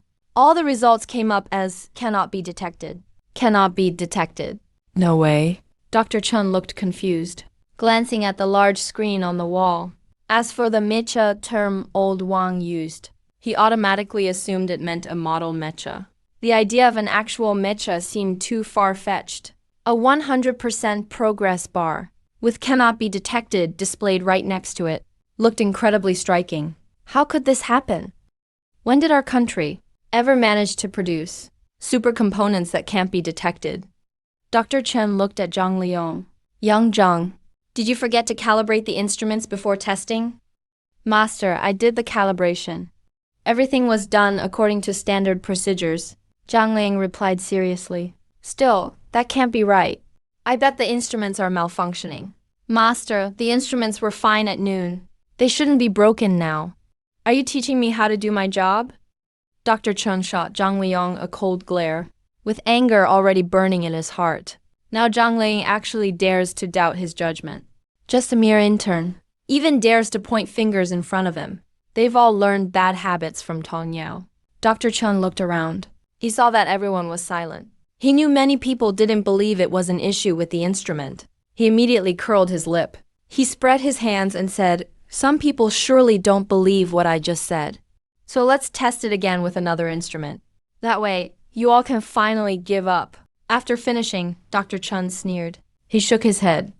These people really are wild dreamers. Whether it's the strength of alloy materials, or the precision in manufacturing. There's no way to surpass the detection limit of these instruments. There's no mechanical component in the world, no material that a performance analyzer can't detect. If there is, it's either the machine that's broken, or that thing must be from Eagle Sauce, invented by the most technologically advanced countries. Since these people won't give up until they've hit rock bottom, let them be completely convinced. Dr. Chen set down the black box he was holding. After fiddling with it a bit, there was a click as it opened. He carefully lifted a basin-sized square instrument. You guys should recognize this. It's a pulse ray analyzer. It can analyze the spectral properties of metals to determine any material's overall mechanical properties, as well as machining precision. Let's test it with this. You'll be convinced then. Dr. Chan slapped the pulse ray analyzer onto The mech. the transmission back axle of the other ankle. The front of the square instrument had a panel like a tablet. A line of small text appeared on it. Pulse detection in progress. Elder Wang and Elder Hua stood nearby, watching Dr. Chun operate. The two elders didn't say anything. They quietly waited for the results. DDD spectrum analysis complete. Reading results. Please wait. Hearing the sound from the analyzer, Dr. Chun laughed heartily. Elder Wang, Elder Hua, the results are coming out soon. Don't be too disappointed. Although our country is lagging for now, we'll eventually catch up. Beep, beep, beep. According to intelligent spectral analysis, this alloy is a new type of alloy. Composition cannot be detected. Machining precision exceeds the instrument's detection capability 0.8 microns. Ultimate overall mechanical property rating, 389. Compared to tungsten steel, 17. Diamond, 12. Graphene, 24. Silicon carbide sulfide, 66. Dr. Chun's head buzzed as if it would explode. His expression instantly froze. His chin spasmed uncontrollably. Machining precision surpasses 0.8 microns. Are you kidding me? Even Eagle Sauce's strongest engine, the F135, can't reach this precision. Mechanical property rating can actually be 389? That's even more outrageous. It's as absurd as it gets. The hardest material in the world, silicon carbide sulfide, is only 66. What do you mean, 389? At this moment, his whole perception broke down. Completely numb, unable to think. His entire worldview was flipped upside down. Elder Wang's eyes were utterly shocked. Even being mentally prepared, he was scared by these results. Is this construct going to be invincible? It's totally insane. Zhang Liang saw Elder Wang and the others completely stunned. Their eyes popped as if they'd jump out of their sockets. He was puzzled, so he quietly asked Elder Wang nearby, "What's with these test results? What do they mean?" "Zhao Zhang, do you know what common fourth-generation fighters use for their metal components? What's their precision?" Elder Hua didn't answer directly, but instead asked back. Currently, mainstream, developed countries mostly use titanium alloys. Precision is at the micron level. Different fighters have some differences. Zhang Lingyang replied without thinking. Elder Wang nodded and explained further. The Eagle Sauce F-22 Raptor uses high-performance titanium alloys rated only 12. The most precise engine crankshaft is just 1 micron, meaning whether its overall performance determined by construction precision or defensive strength determined by material rating. The F-22 is nothing compared to this mech. It's embarrassingly weak, Elder Wang said. The whole room was shocked. Everyone was gasping in disbelief. What kind of monster is the F-22? Everyone knows. Eagle Sauce's most advanced stealth jet right now. Only a few same-type jets can compete with it. They're very rare. It's the trump card that Eagle Sauce won't sell to other countries. But now it's embarrassingly weak in front of Tianyi No. 1. It's just another piece of junk. Can't breathe. Short of breath. Many researchers felt dizzy. Their steps shaky. Unable to stand. This alloy is just too brutal. You could even use another comparison. Elder Hua followed up on Elder Wang's comment and continued. Just considering the mechanical property rating of 389, putting this mech within Hiroshima's nuclear blast range, it would just scrape off some paint. Countless people gasped so hard they nearly punched through their lungs. Some folks just can't handle this explosive info. This material is mind-blowing. Some even thought, if 10 more such mechs were made, forming a space air combat raid cluster, then top leaders in countries like Japan and Eagle Sauce would be popping melatonin every night and still unable to sleep. A space air combat raid cluster to this degree, taking out a few prime ministers and presidents, would be as easy as drinking water. Dr. Chun suddenly shouted loudly, recovering from shock. No, this is impossible. Bloodshot eyes appeared, his emotions flared. Even Eagle Sauce can't pull this off. There's no way our Asia country could do it. That's reality. People have to face reality. My judgment can't be wrong. I believe in myself. I'd bet on it. It's the pulse ray analyzer that's malfunctioning. Elder Wang slowly furrowed his brows. His expression towards Dr. Chun became very displeased. It's already crystal clear. Yet Dr. Chun insists on saying that. That's really unreasonable. People need to recognize reality and stay grounded. But that doesn't mean you always have to stay humble. Eagle Sauce's technology is so advanced because of one genius scientist after another. So, can our own country have a genius? Hey, guess the instrument's broken too. Sorry. I'll get a new one in a few days and retest. Dr. Chen ignored the hostile looks from those around him. He gave a couple of awkward laughs, removed the instrument from its magnetic hold, took it off and threw it aside, kicked it a couple times in frustration. After all, it's a domestic machine. Just can't be relied on. No matter how expensive, we should buy imported ones in the future. He shook his head helplessly after saying this. As soon as those words came out, even his apprentice Zhang Liang clenched his fists. This is blatantly betraying your own country. Just about to speak up, a voice suddenly boomed overhead. You traitorous flunky. You've been kneeling so long. You get afraid of heights when you stand up, right? I'll send you to your Eagle Sauce masters right now. Never come back. The voice came from the mech's audio communication system above, though it sounded mechanical. It was still obvious it was Wang Yixu speaking. When those words finished, a dull sound rang out. The silent mech. Its eyes suddenly blazed with two dazzling red lights. A mechanical voice sounded from inside the mech. Pilot authorization confirmed. Coolant injection complete. Mini hydrogen engine startup complete. Phased array situational awareness system online. Descent no. 1 mech startup successful. Pilot is in position. Awaiting deployment.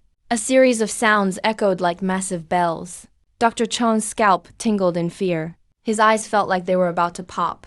Even after the sounds ended, he was still trembling slightly. His eyes were full of panic and disbelief. He stared blankly upward. The mech, half dazed and half foolish, suddenly said, "Za, how am I alive again?" Wang Yixu put on a hollow helmet in the cockpit, her face full of anger. How am I alive again? Next life, you can be your Eagle Master's loyal servant. He controlled the mech. Stretched out its metal arm, grabbed Dr. Chen in one swift move. Dr. Chen cried out in pain, frantically called for help. Professor Wang, help me. This thing is out of control. Such a chatterbox. Hurry and make him stop. I'm a pillar of the nation. If I get hurt, it's the country that suffers. Professor Wang exchanged a glance with the chatterbox and started discussing how the hydrogen engine works. They acted like they didn't hear anything. The surrounding scientists suddenly got busy. No one paid him any attention. What are you all doing? Are you all deaf? If you don't believe me, I'll report this to higher-ups. You're all bullying me. Dr. Chan yelled hysterically. No one responded. Just then, the mech made an even more unsettling sound. Main hydrogen engine debugging complete. Shoulder railgun operational. High-frequency particle blade mounted and ready. Beam weapon not mounted. Dragoon system not mounted. Final check complete. 32-1 descent no. 1. Move out. Waves of air erupted, swept in all directions. Descent no. 1's vector engine nozzle erupted with brilliant blue flame. Countless Mach rings appeared in the fiery trail. A sonic boom echoed out. It pierced through the sound barrier with a cone-shaped shockwave. Hey, where's Dr. Chun? Professor Wang looked at the chatterbox, his face full of confusion. No idea. Probably ran off somewhere like before. He really doesn't seem like a real scientist. The chatterbox curled his lip and sighed. Tong Yao, Give him a call. Ask him where he went. Professor Wang said with a straight face. Ah, okay. Tong Yao was stunned for a second, then nodded quickly. Of course I have to call. Gotta play out the whole act. Can't skip the formalities. When Professor Wang and the chatterbox left the indoor testing field, everyone was still in shock. Meanwhile, over 10 Dongfeng warrior SUVs with white plates were roaring toward the Zhonghai military research base at high speed. Dust swirling behind the convoy. In the passenger seat of one vehicle sat a rugged-looking middle-aged man, wearing an army green camouflage uniform, looking at the phone in his hand that just rang, hesitating whether to answer. The call was from his arch-rival. Why would he call now? It must be because their Eastern Military District successfully developed powered exoskeleton armor. He just wants to brag about it. And maybe throw in some mockery. As the call was about to disconnect automatically, Li Gozhong finally picked up. A familiar voice came through immediately. Old Li. Good morning. Hearing that tone, Li Gozhong's face instantly darkened. Say what you want, Old Kong. If you've got something to say, spit it out. Old Kong burst out laughing. Don't get mad. Isn't the military drill coming up soon? I heard your Southern District lacks firepower. As your brother unit, our Eastern District can lend you two exoskeleton armors. Not a lot, but it should be enough for show. Thank you, but no need. Li Gozhong's temple throbbed sharply. He forced those words out through gritted teeth. See, you're acting all distant again. We're all brothers from the same training class. No need to be polite. Plus? Old Kong wanted to say more, but Li Gozhong couldn't take the teasing anymore. He cut him off enough. Listen up. I don't need them. Before hanging up, Li Gozhong could still hear Old Kong's wild laughter. Thinking of the chatterbox's earlier call, a sharp glint flashed in Li Gozhong's eyes. He muttered, Old Kong, go ahead and show off all you want. When the drill starts, I just hope you don't end up crying. Li Gozhong picked up the radio and spoke to the convoy. Full speed ahead. After arriving at the research base, when you see Professor Wang and the chatterbox, I want everyone standing tall. Look sharp, Professor Wang and the chatterbox. They've both made huge contributions to our country, the backbone of the nation. That's an order from the commander. The waves roared in the Pacific. Typhoons howled. Dark clouds covered the entire sky. Waves rose hundreds of meters high. Flashes of lightning split the sky now and then, crashing down, piercing straight into the deep black ocean. Amid the chaotic air currents, a lightning-fast red mechanical figure burst through the giant waves, climbing out, clutching a barely breathing man in its palm. It was Dr. Chun. Even though Wang Yixu used both mechanical arms to protect this fragile little human, he was barely hanging on. A powerful bolt of lightning split the sky, crashing towards the red mech. Wang Yixu, glancing at the flashing red warnings on her screen, immediately fired up extra thrust and pulled out of the area, disappearing into the storm. 1 hour later, England, Alaska, the red mech skimmed across the deserted wilderness, flying at low altitude, finally arrived above a boundless primordial forest. With a boom, the mech landed steadily in the valley, startling a wave of wild animal cries. Wang Yixu checked Dr. Chun was still alive. She controlled the mech and set Dr. Chun down on a huge boulder, opened the cockpit hatch, and leaned halfway out. Dr. Chen, didn't you say you wanted to see your British master? See, it took me less than an hour to get you here. No need to thank me. With that, Wang Yixu waved politely and said goodbye forever. The cockpit hatch clicked shut. The ground trembled. Fierce blue flames shot from the mech's back, engines blazing at full force. In an instant, the red mech vanished into the sky. Dr. Chun stared in the direction where the mech had disappeared, dazed. After a long time, he shivered violently. Oh my God, this place is way too remote. This can't be England. Where am I? How could you all treat me like this? Dr. Chun wore a look of utter misery. Hearing the wild animal cries around him, he lost control of himself once again. Sitting on the massive rock, resting a while to stabilize himself, he let out a deep breath. His eyes slowly steeled with determination. I have to survive. Luckily, I watch Man vs. Wild a lot. Finally, it's coming in handy. Bear Grylls and Daguo, the Aussie guy. You all need to bless me to survive. On the way back, Wang Yixu didn't fly as she did on the way here. No restricted airspace flight. Instead, she shot straight up into space. Taking this route saves about 10 minutes. The fiery red mech, with a conical sonic boom, blasted a shocking thunder across the sky. As if tearing open the sky itself, it shot straight into the clouds, quickly reaching suborbital altitude. Meanwhile, the Eagle's Air Defense Command turned into a chaotic mess. Restricted zone air defense radar showed there was a suspected mini rocket in Alaska, launched at a supersonic speed 3 times the speed of sound. Incredibly fast, quickly reaching Mach 5. The movement was erratic. The radar soon lost the target. The defense minister thought hard for a long time, finally determined it was unlikely to be an ICBM launch. It's basically certain that it's the space agency launching a rocket. But by protocol, they should notify ground defense departments in advance. The defense minister was a bit upset. Launching a rocket is a big deal and they didn't report it. Clearly, they don't take our department seriously. So a call was made to the space agency. Hello, this is the space agency. Hey, I'm from Air Defense. Calling to give you a verbal notification. You space guys are headed to military court. Shit, you smoked too much weed? What nonsense. You launched a satellite this time, but didn't report to our department as usual. Aren't you afraid of causing a nationwide panic? No. We have no recent launch missions. Don't talk bullshit and accuse us without proof. Radar data is all recorded. I guess you and the space agency need to see the coffin before you cry. We're taking this to the military court. Go ahead, space agency. What, you think we're scared of you? You bunch of ground-crawling dung beetles. This isn't over. Damn dial tone. Hung up. The people in air defense were all seeing red. The director of air defense got angrier the more he thought about it. Thinking briefly, he made a call to the Pentagon. Hello? Get me General Austin.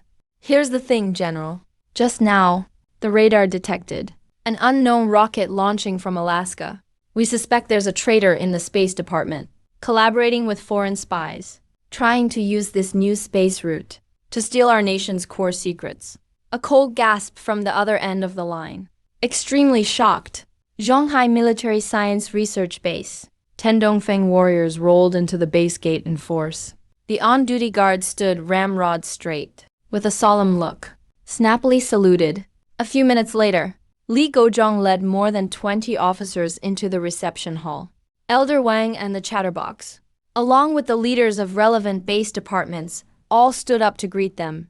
Li Gozhong saw this and immediately became flustered, quickly jogged forward. Even though his rank was high, he's not qualified to make the elders stand up to welcome him. Elder Wang Chatterbox. Please, you two, don't embarrass me like this.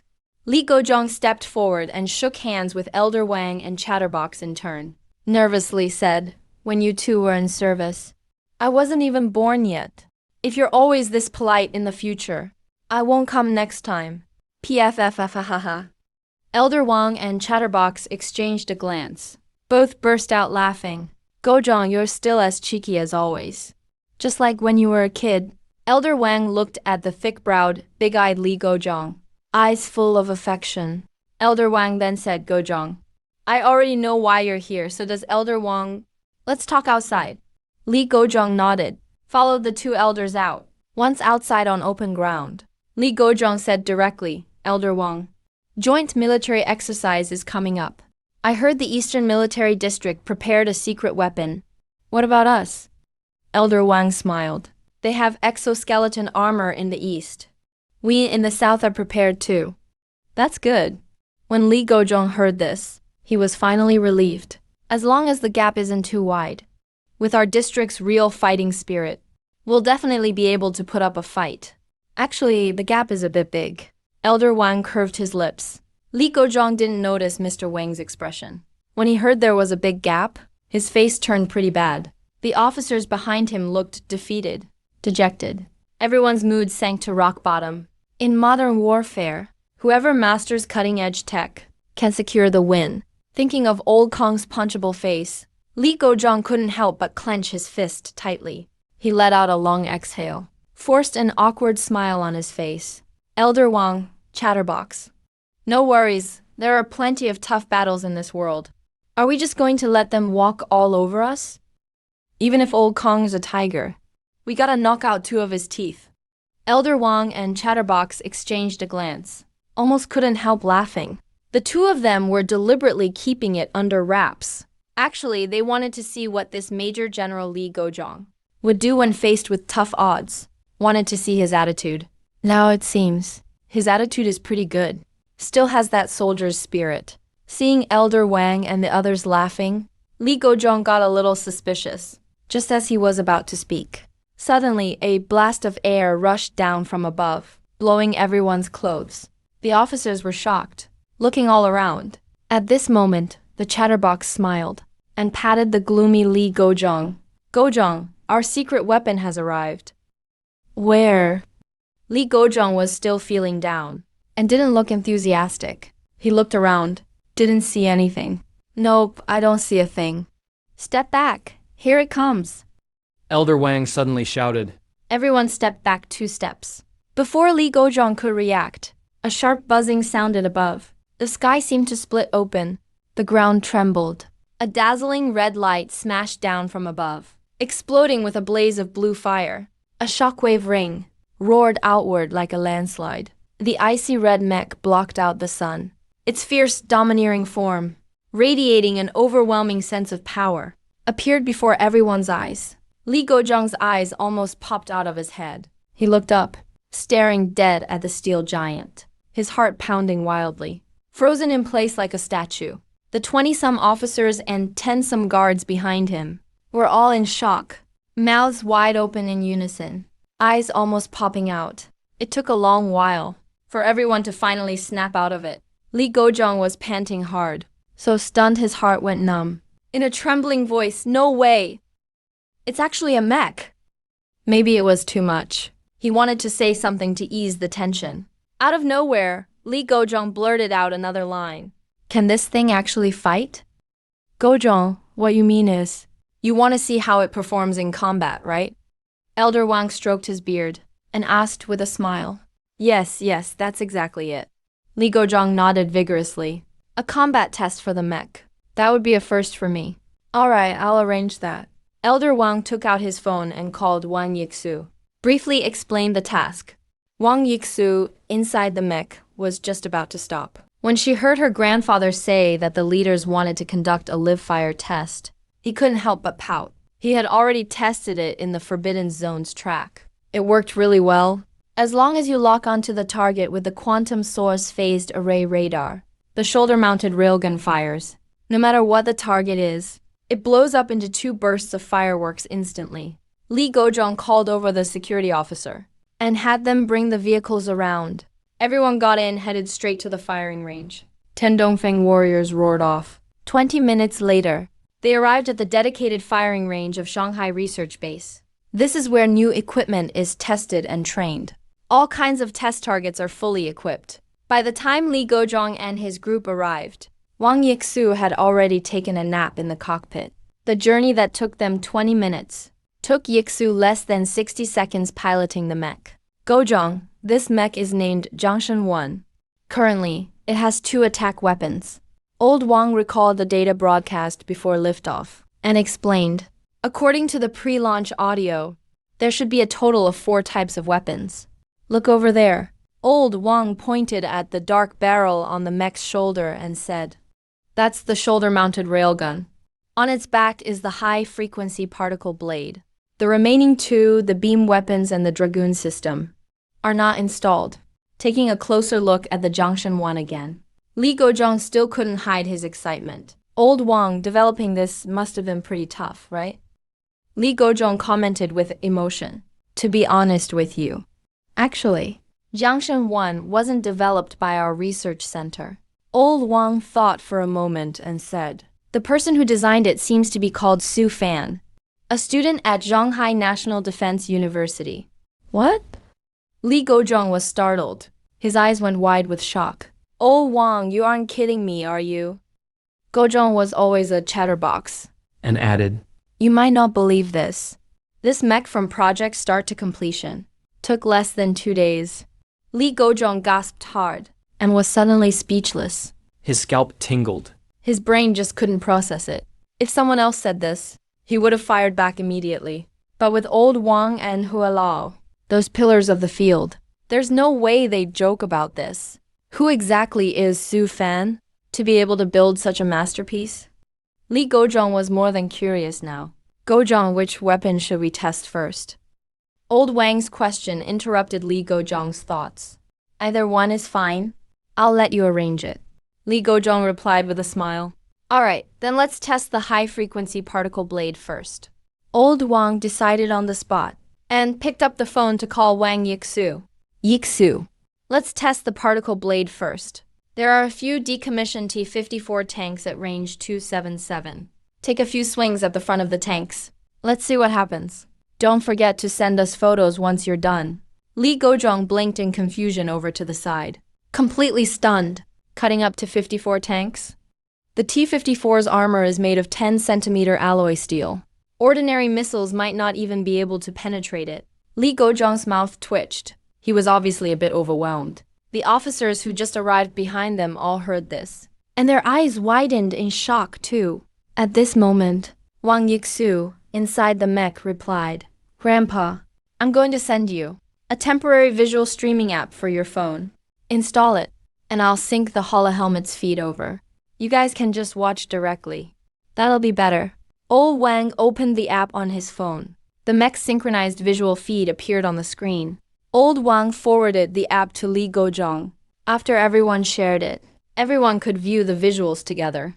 At this point, Wang Yixu yawned and said to the leaders, "Watch carefully."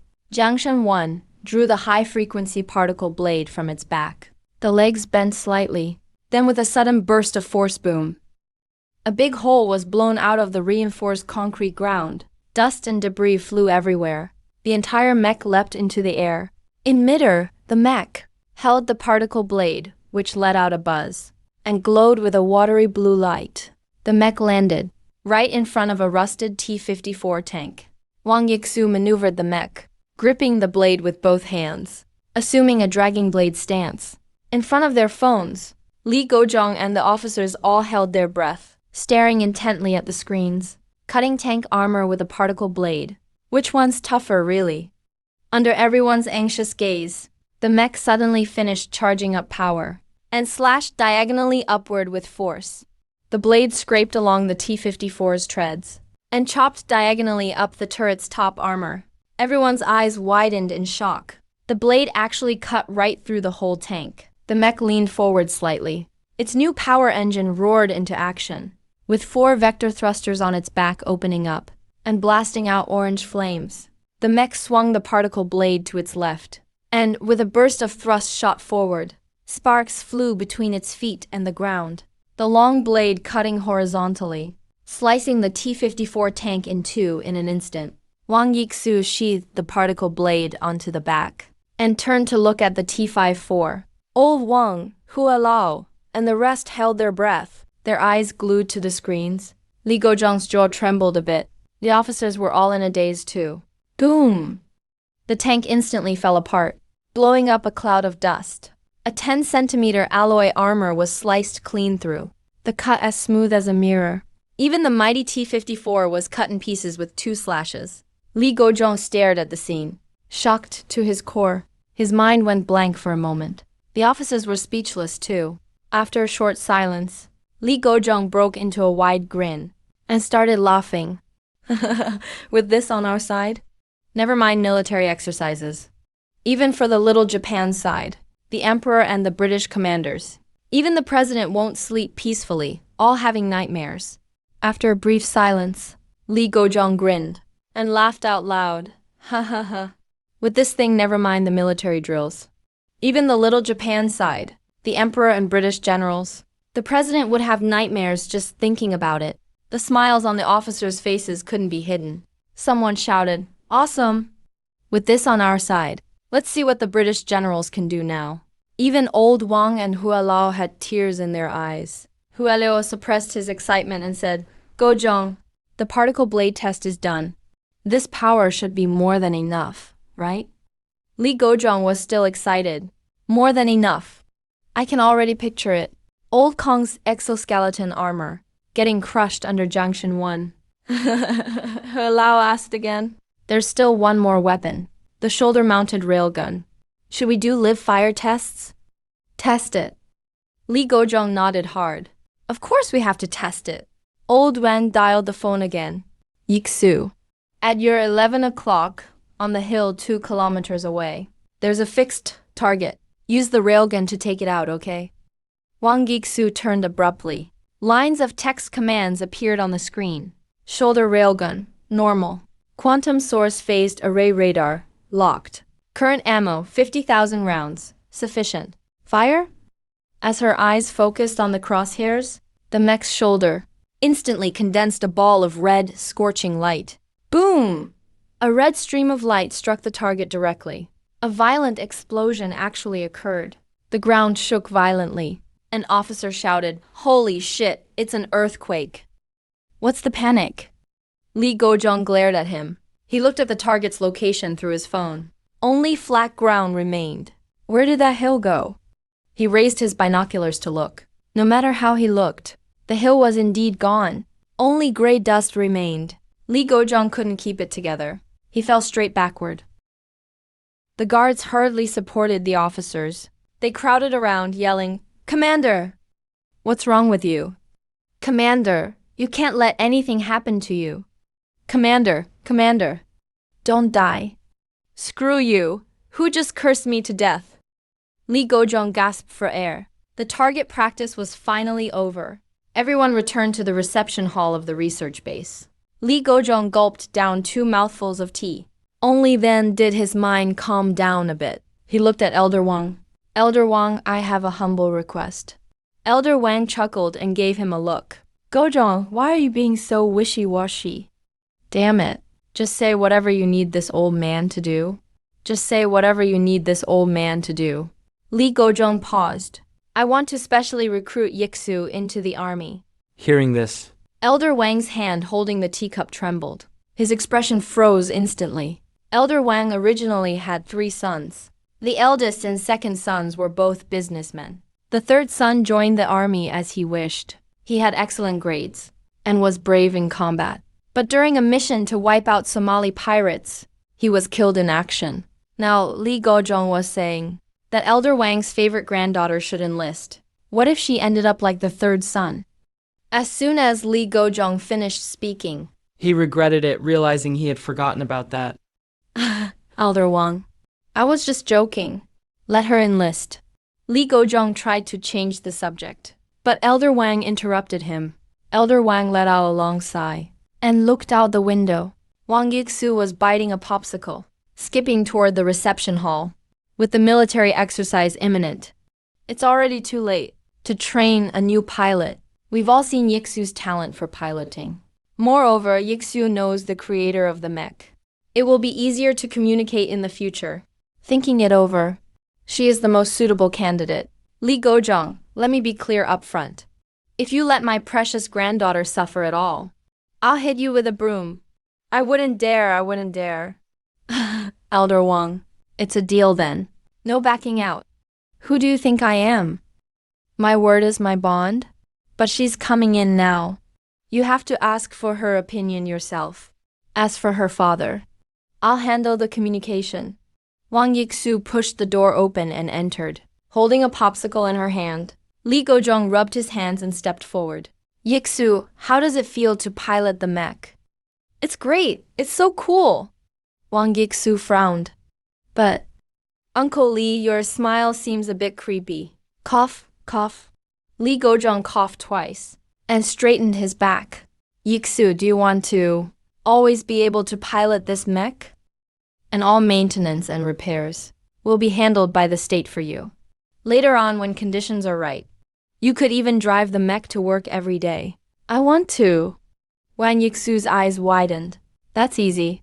Just fill out a form and leave a thumbprint. Wang Yixu smiled sweetly. Uncle Li, you want me to enlist as a mech pilot, right? I'm willing to join the army. Li Gozhong was momentarily stunned.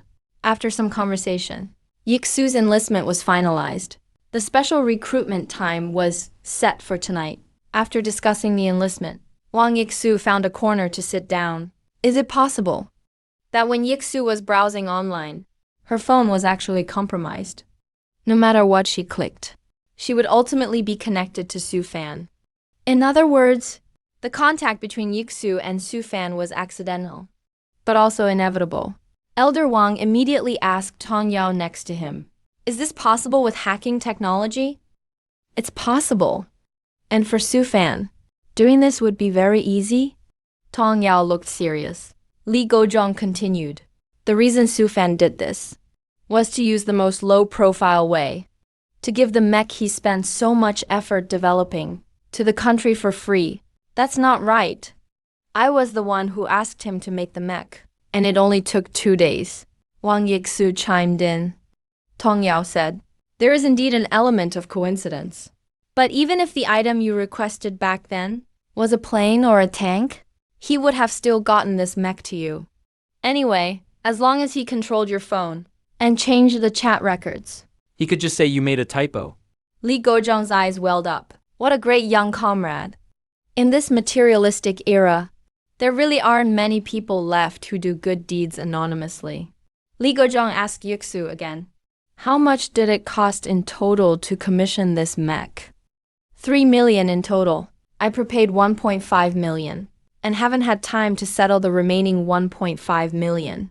Wang Yixu asked Uncle Li, does this mean anything? Li Gozhong sighed. Even for a genius, to build such a powerful mech, the cost would probably be in the tens of millions. Su Fan must have been frugal, selling everything he owned to scrape enough together to build this mech. He might even have 3 million in debts. That's why he quoted you 3 million.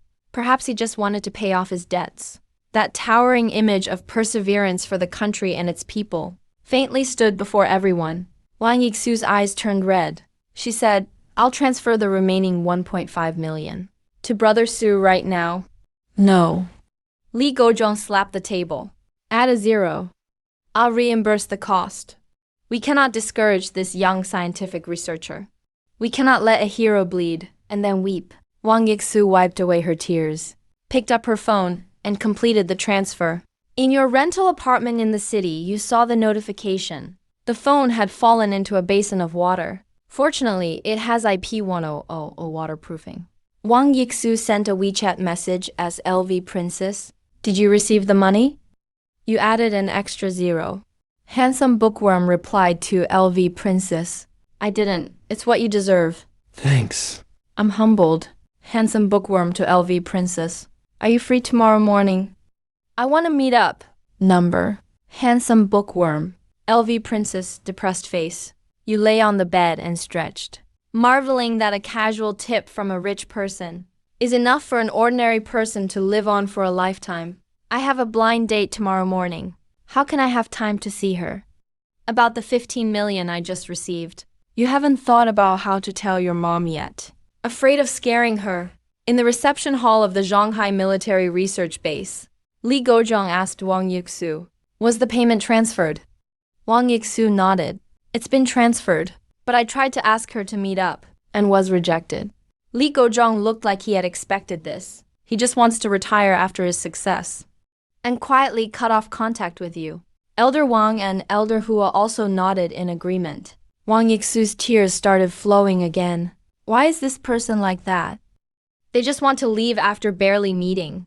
Yixu cries whenever she encounters problems. That's not really your style. Li Gozhong sighed. He also gave Elder Wang and Elder Hua a look.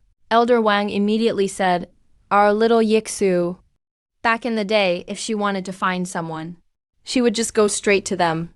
Wang Yixu clenched her fists. A flash of determination appeared between her brows. You say you won't see me, but I disagree. I'm going to find you anyway. Don't think I can't find you. I'll contact my bestie in a minute. She's the president of the student union at Zhonghai National Defense University. She'd definitely find out your whereabouts. There's no way you can escape my grasp. She suddenly noticed the three exchanging glances. She frowned and said, Grandpa. Grandpa Hua, Uncle Li. Why do you all look like you've succeeded in some sneaky plan? Elder Wang squinted and smiled. Did we? I don't think so. The three bowed their heads and whispered, so what if he's a genius? There's a saying, even heroes can't resist lovely women. Let's keep an eye on Yixu. I bet he won't really get away. Once we meet, let's satisfy all his demands. Give him everything he's supposed to have. And even give what he shouldn't have. He can choose not to take it, but we can't refuse to offer it. That night, Wang Yixu filled out her enlistment application. Li Gozhong personally signed off on it. She officially became a member of the Southern Military Region and received her first mission to visit the inventor of the mechs, Su Fan. The news about mech liftoff at Yunding Manor during the day dominated the top of the charts. Main news headline, mech liftoff suspected in the eastern part of Shanghai City. Top trending on Douyin. A mysterious black tech at a research base was exposed. Mech Gundam dominates Weibo hot searches. Alien mechs invading Earth. Eyewitnesses successfully escape. Trending topic. You walk into a grand, shining hall full of doubts. At the entrance, a young female attendant bows 90 degrees to welcome you. You look around, find the customer lounge area, and walk straight over. The lounge area is empty. You think the other party is late. You sit on an Italian imported genuine leather sofa and wait for over half an hour. You feel annoyed. You can't help but pick up your phone and dial. Hello, this is Su Fan. May I ask if you've arrived yet? I got here 10 minutes ago. I'm hanging out by the Hermes counter. Bought some stuff. Just come over and help me carry them.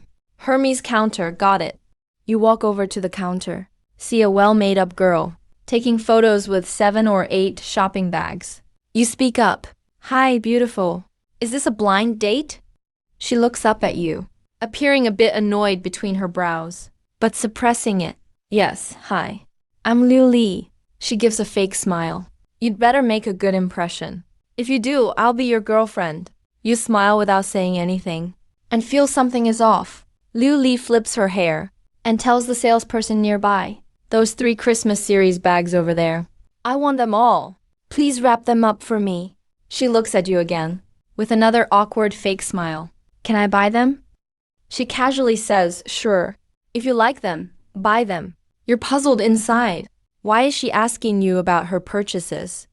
Liu Li's mouth turns up in a smile. Then she looks at the counter. Wow, this brown bag is so pretty. She picks it up and tries it against herself. She asks if you think it looks good, and adds, I think these all really suit me. She continues, I really will buy them. Before she finished speaking, she told the salesperson, please wrap all of these up for me. The salesperson was confused and asked, are you sure you want to buy so many at once, miss? What, you think I can't afford them? Just wrap them for me.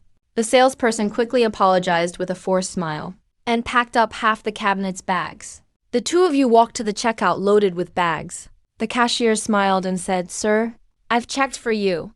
Altogether, it's 115,000. Cash or a card, please. You shrug. So beautiful, who's paying? You ask, don't ask me. The cashier was stunned. Her smile froze on her face. Liu Li seemed triggered and immediately shouted, aren't you here for this date with me? I said it depends on your performance. If you buy all these for me, then you get the chance to pursue me. You almost laughed out loud. Hey girl, are you here for a date or are you looking for a sucker? You shook your head, turned to leave, just wanting to get far away. Liu Li got agitated, grabbed your sleeve and shouted, I don't care, you can't leave. You furrow your brows, turn your head to look at her, about to say something, when a voice interrupts. What's going on? Why are you making noise?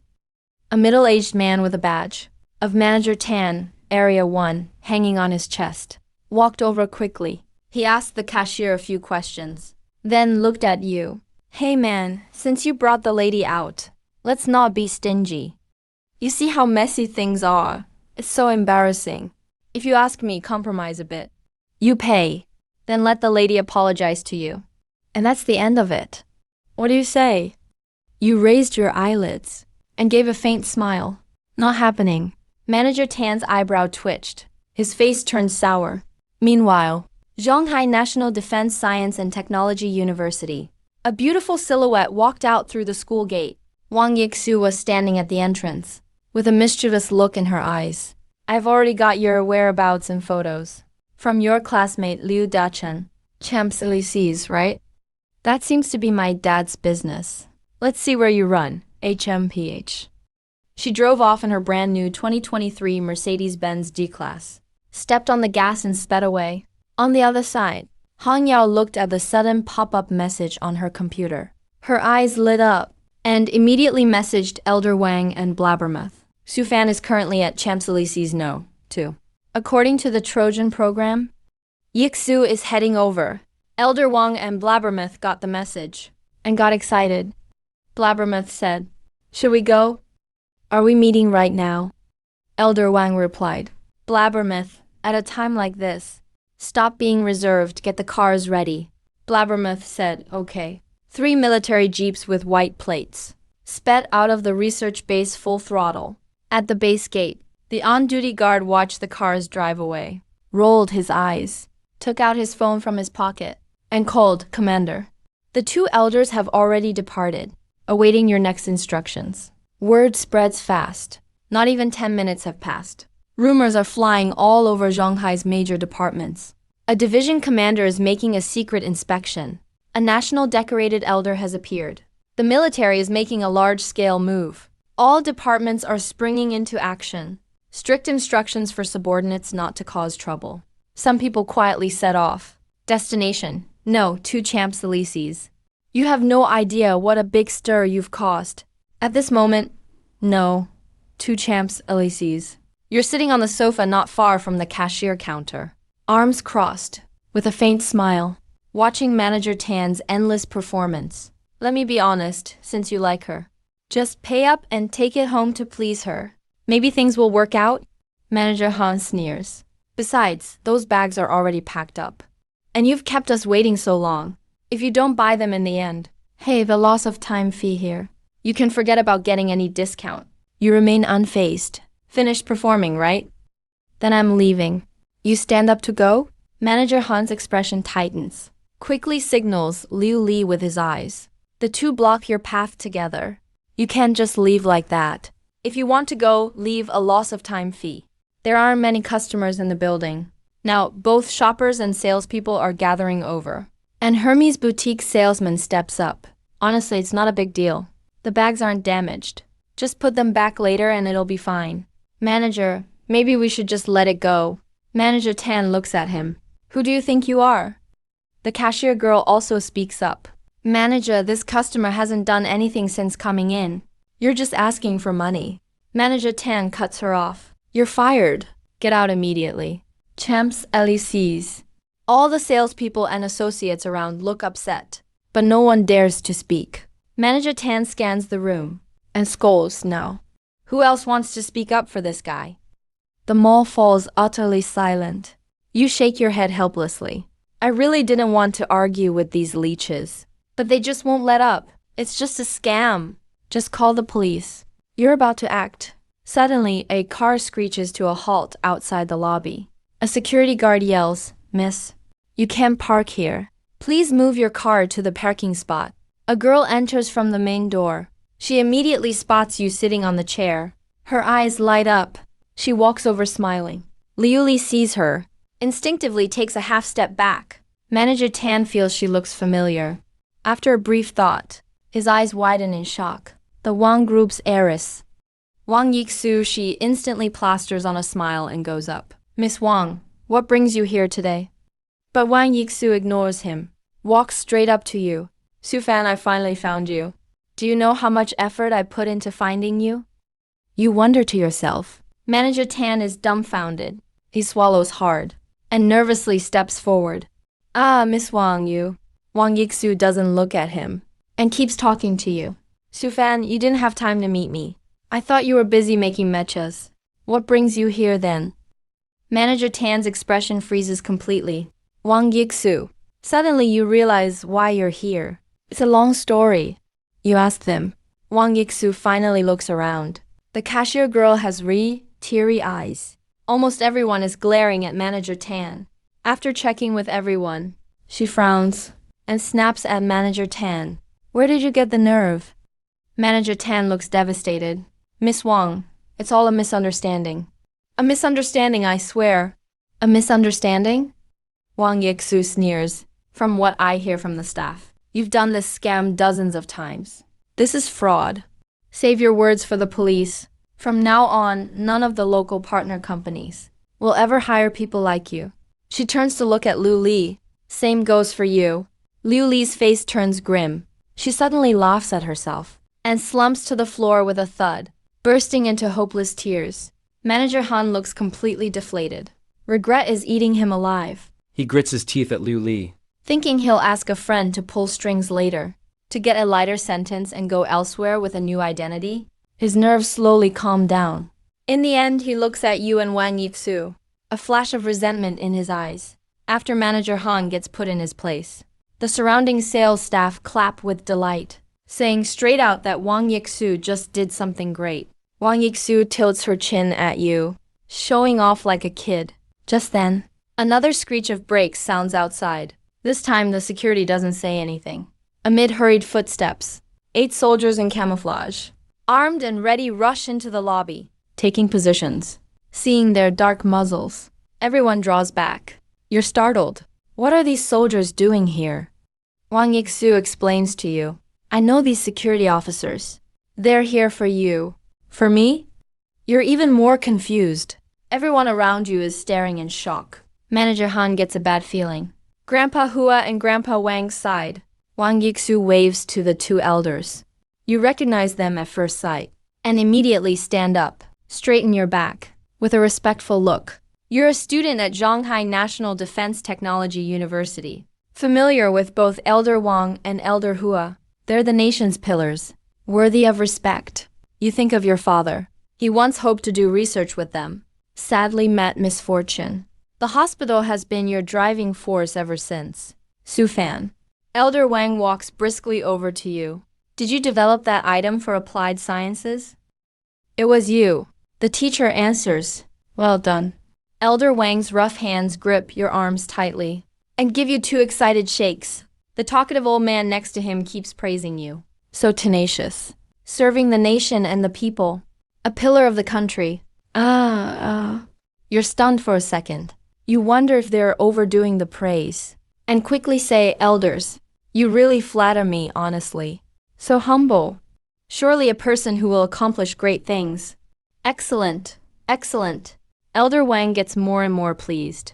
The corners of your mouth twitch. You're at a loss. Getting all this praise the first meeting. There must be some misunderstanding. Someone in the crowd recognizes them. That's Elder Wang. And the other one must be the talkative Elder Wang He. Who's the talkative one? One of the top distinguished scientists in the country. Exclamations break out everywhere. Liu Li, sitting on the floor, looks even worse. Manager Han's face is gloomy. Senses trouble is coming. Just then, there's more commotion outside. The break-in door shut almost simultaneously. A hearty laugh echoes. A middle-aged man in military uniform, with dark skin, walks quickly inside. A general star on his shoulder. Which one is young Su? Let me have a look. Another round of gasps from the crowd. Someone exclaims, damn. Even a major general calls Su Fan brother. Manager Tan's face turned deathly pale. His upper and lower teeth chattered violently, making a clicking sound. Only one thought remained in his mind. I'm dead meat. Liu Li's eyes were lifeless, huddled in the corner, looking as if she had been scared senseless. Uncle Gozhang, what are you doing here? Wang Yixu called out. Little Yixu, you're here. So naturally I came too. Li Gozhang laughed heartily, walked up to you, sized you up, and gave you a gentle punch, he praised. Good lad. You were a bit flattered, but you were muttering to yourself, wondering if he had the wrong person. A large crowd swarmed in behind them. Mr. Wang, Mr. Hua, and Commander Li. Hello, everyone. Oh, old Zhu and old Hu. Why are you two joining the fun too? Mr. Wang went to meet them. You 2 elders have arrived. Commander Li is here too. If we juniors didn't show up, it would be a bit inappropriate. The 2 sides clearly knew each other. Manager Han's pupils trembled violently. These faces actually matched the leaders he had seen on TV. His hands and feet couldn't stop shaking. With this lineup, even if his friend was a general, Even the president would be useless. He was originally going to get 10 years. But now he's looking at a damn life sentence. His eyes finally rolled back. His legs kicked twice. His arms curled up like chicken claws. And he stopped moving entirely. Liu Li was also completely stunned. She curled up and closed her eyes, resigning to her fate and waiting for the legal punishment. After some pleasantries, Wang Yixu exposed the misdeeds of Manager Han and Liu Li. With one phone call to the relevant department, the two were handcuffed and taken away. The groups dispersed. Wang Yixu stepped on the gas, bringing you back to the Shanghai Military Scientific Research Base. In the 10-meter-high indoor arena, the Jiangshino, one mecha was like a fierce tiger. Parked quietly in the center of the arena, you pressed your palm against the mecha's calf, feeling the familiar texture, feeling a wave of emotion in your heart. Mr. Wang stroked his beard. Xiao is so young, yet she could lead a team to develop such cutting-edge technology. A true young hero indeed. Are your research assistants as young as you? You paused for a moment. I don't have any assistants. Mr. Wang and Mr. Hua were both stunned. Mr. Wang squinted and smiled. Little Sue, since you don't even have a research assistant, and developed this mecha independently, you must know everything about it inside out, right? You patted the mecha's lower leg armor. Yes, I'm very familiar with this thing. Mr. Wang pointed to the mecha's ankle. In that case, could you introduce this component? You glanced at it. Oh, you mean this? This is just an ordinary casting material for the rear transmission axle. It's called carbon noble alloy. The structural strength level is around 389. The reason for this strength level is that the component's design accounts for 15%, while the material's properties account for 85%. Under normal circumstances, A nuclear blast would only scratch off a bit of its paint. Under a specific magnetic field, it has super constant temperature characteristics. During extreme temperature control simulations, from absolute 0 to 10,000 degrees Celsius, the temperature of its core layer stays stable at 1,530 degrees. Mr. Wang's eyes widened. Standing there in a daze, he took a breath and pointed to the mecha's shoulder. Little Sue, I believe what you said is true. But could you also introduce that thing over there? You looked up at the shoulder. The corners of your mouth curled up at the sight of the railgun. You mean that? That's simple too. It's actually an improved version of an electromagnetic railgun. Unlike gas pressure acting on a projectile, it uses the force of the electromagnetic field in the system to fire the shell. The duration of the force is much longer, greatly increasing the velocity and range of the projectile. I'm sure you understand all this, so I don't need to say more, right? Mr. Wang's face twitched twice, and his old face turned red. Maybe you should explain it anyway? Stunned, you looked at the chatterbox. The chatterbox nodded. Please explain it. The surrounding researchers were also whispering. Did you get it? No, but I can't say I didn't. I can only say I have no idea what he's talking about. You covered your face. Thinking about doing this order, it really isn't easy. Having to explain it to all these people. You had no choice but to speak. This thing consists of 3 parts. The energy accelerator and the trigger system. The energy source I'm using is fundamentally the core virtual point module for the hydrogen-powered engine. You said it all in one breath, and your throat was dry? Wang Yixu handed you a bottle of mineral water. You took a few gulps. Are there any other questions? No one around spoke. In the brief silence, everyone still looked confused. Then, full of expectation, Mr. Wang said, Little Sue, there's one more thing. Specifically, the synthesis path of this carbon noble alloy, and the related chemical equations. Do you still remember them? You nodded. The synthesis path and chemical formulas are all in my head. Help me find some paper and a pen. Oh, okay. Wang Yixu froze for a moment. Then she quickly ran to find paper and a pen. You sat on the ground, writing and drawing on the notebook. 10 minutes later, You had written over 10 pages. You handed the notebook to Mr. Wang. It contains detailed steps for making the carbon noble alloy, as well as the theoretical basis. The specific chemical equations are also attached at the end. Mr. Wang was shocked. You're just giving it to us like this. You smiled. Yeah, it's just a few formulas, it's nothing. Mr. Wang took the notebook, his heart racing. After a quick flip through, he was certain it wasn't fake. He clutched the notebook, and tears welled up in his eyes. Mr. Wang and Mr. Hua flipped through what you wrote, their eyes lighting up from time to time. Tong Yao watched them and then walked up to you. Hello, Su Fan. I'm a specialist in computer programming, exoskeleton armor control systems, and an electronic warfare expert for the Southern Military Region. My name is Tong Yao.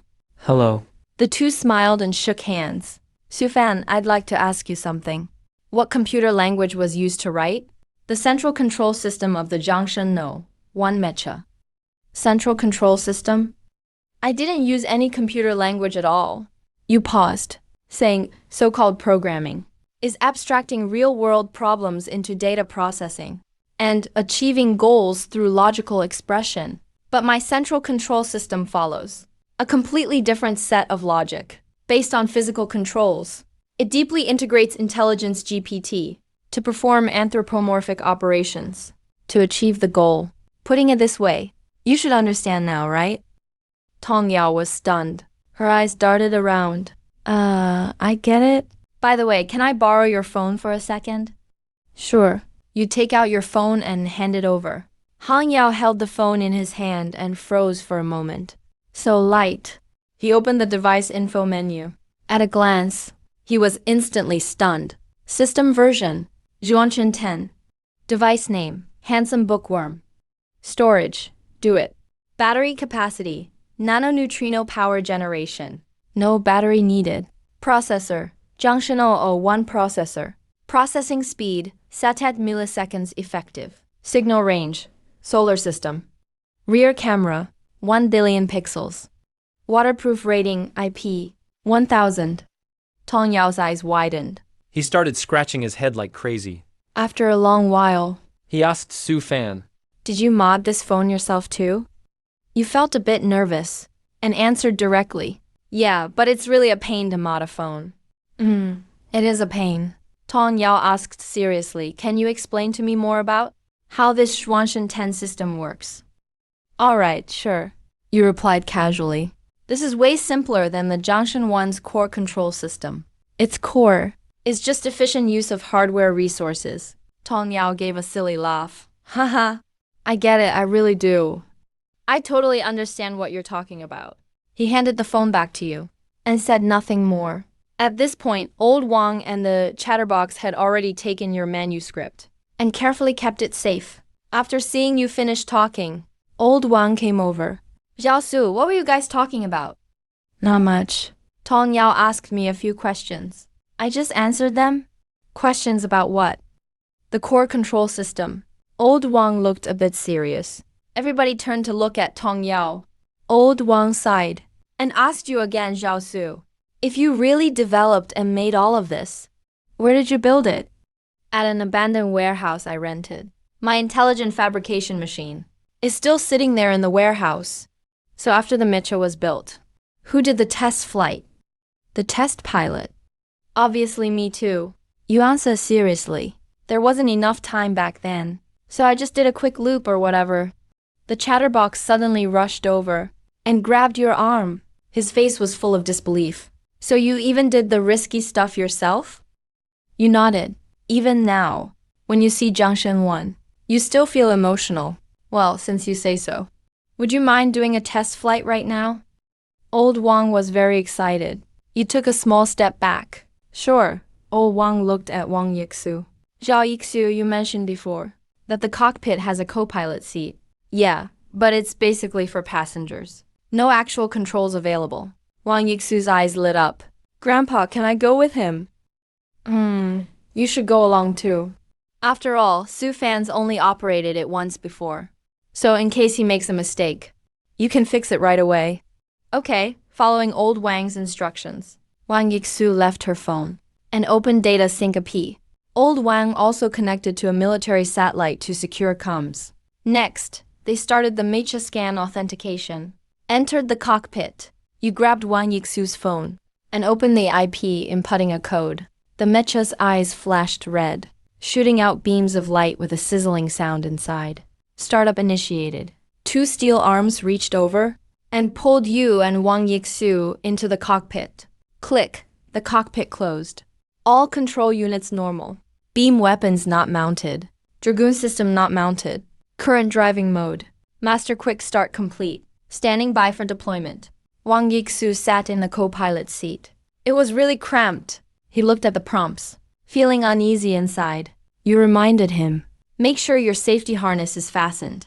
And the buckle under the helmet too, make sure it's secure. I know, you don't have to tell me. He made sure all the safety checks were done. Sizzle. The voice connection went through to old Wang. You asked old Wang, how exactly do you want me to test it? Fly to your fullest ability. There was worry in old Wang's voice. Your eyes lit up. The holographic helmet popped up. You switched operation mode and focused on king mode. Wang Yixu's pupils contracted and stared at you. Sufan, what the heck are you doing? Can you not show off for once? Or at least let me out first. You were tuning the data and ignored him. Ding. Current driving mode switched to king stance. Control restrictions lifted. New engine limiters lifted. Weapons system restrictions lifted. Phased array danger warning disabled. Nope, I'm getting out. I'm getting out. Wang Yixu felt a chill down his spine. He shouted loudly in shock. All assisted driving features were turned off. The Mecha's performance was maxed out in all areas. This was basically flirting with death. But the only response he got was the Mecha's prompt echoing inside. Junction 1. Take off. You shook your head. No time left. You yanked the controls hard. Jets spat fire from the vector nozzles. The Mecha blasted forward horizontally. The force pressed you into your seat. Wang Yixu was so panicked by the pressure. Golden sparks flew between his shoes and the floor, showering the scientists nearby. Burn holes appeared in their clothes. As soon as you left the testing grounds, you pressed the climb button, pulling the levers with both hands. The Mecha faced upward, taking off in an instant. A sonic boom exploded, 100 meters off the ground, breaking the sound barrier instantly. The deafening roar made the base's glass windows rattle and shake. Flower pots on the windowsills crashed and shattered on the ground. Old Wang and the others covered their ears. They only relaxed after the sound faded away. Old Wang sighed. He's still too young. Too impatient, not steady enough. The chatterbox reminded old Wang. Let's pull up all his current data. Old Wang placed Wang Yixu's phone in front of everyone. The screen showed a blue and white sky, clouds looming closer, with a data panel at the bottom right. Current mode, king mode, combined thrust 1,100 kilonewtons plus. No low thrust data provided under king mode. Body temperature, 1,000 degrees Celsius. Speed, Mach 10. Status, everything normal. This is what you call normal? A chorus of people gasped in shock. One by one, they all had their jaws drop.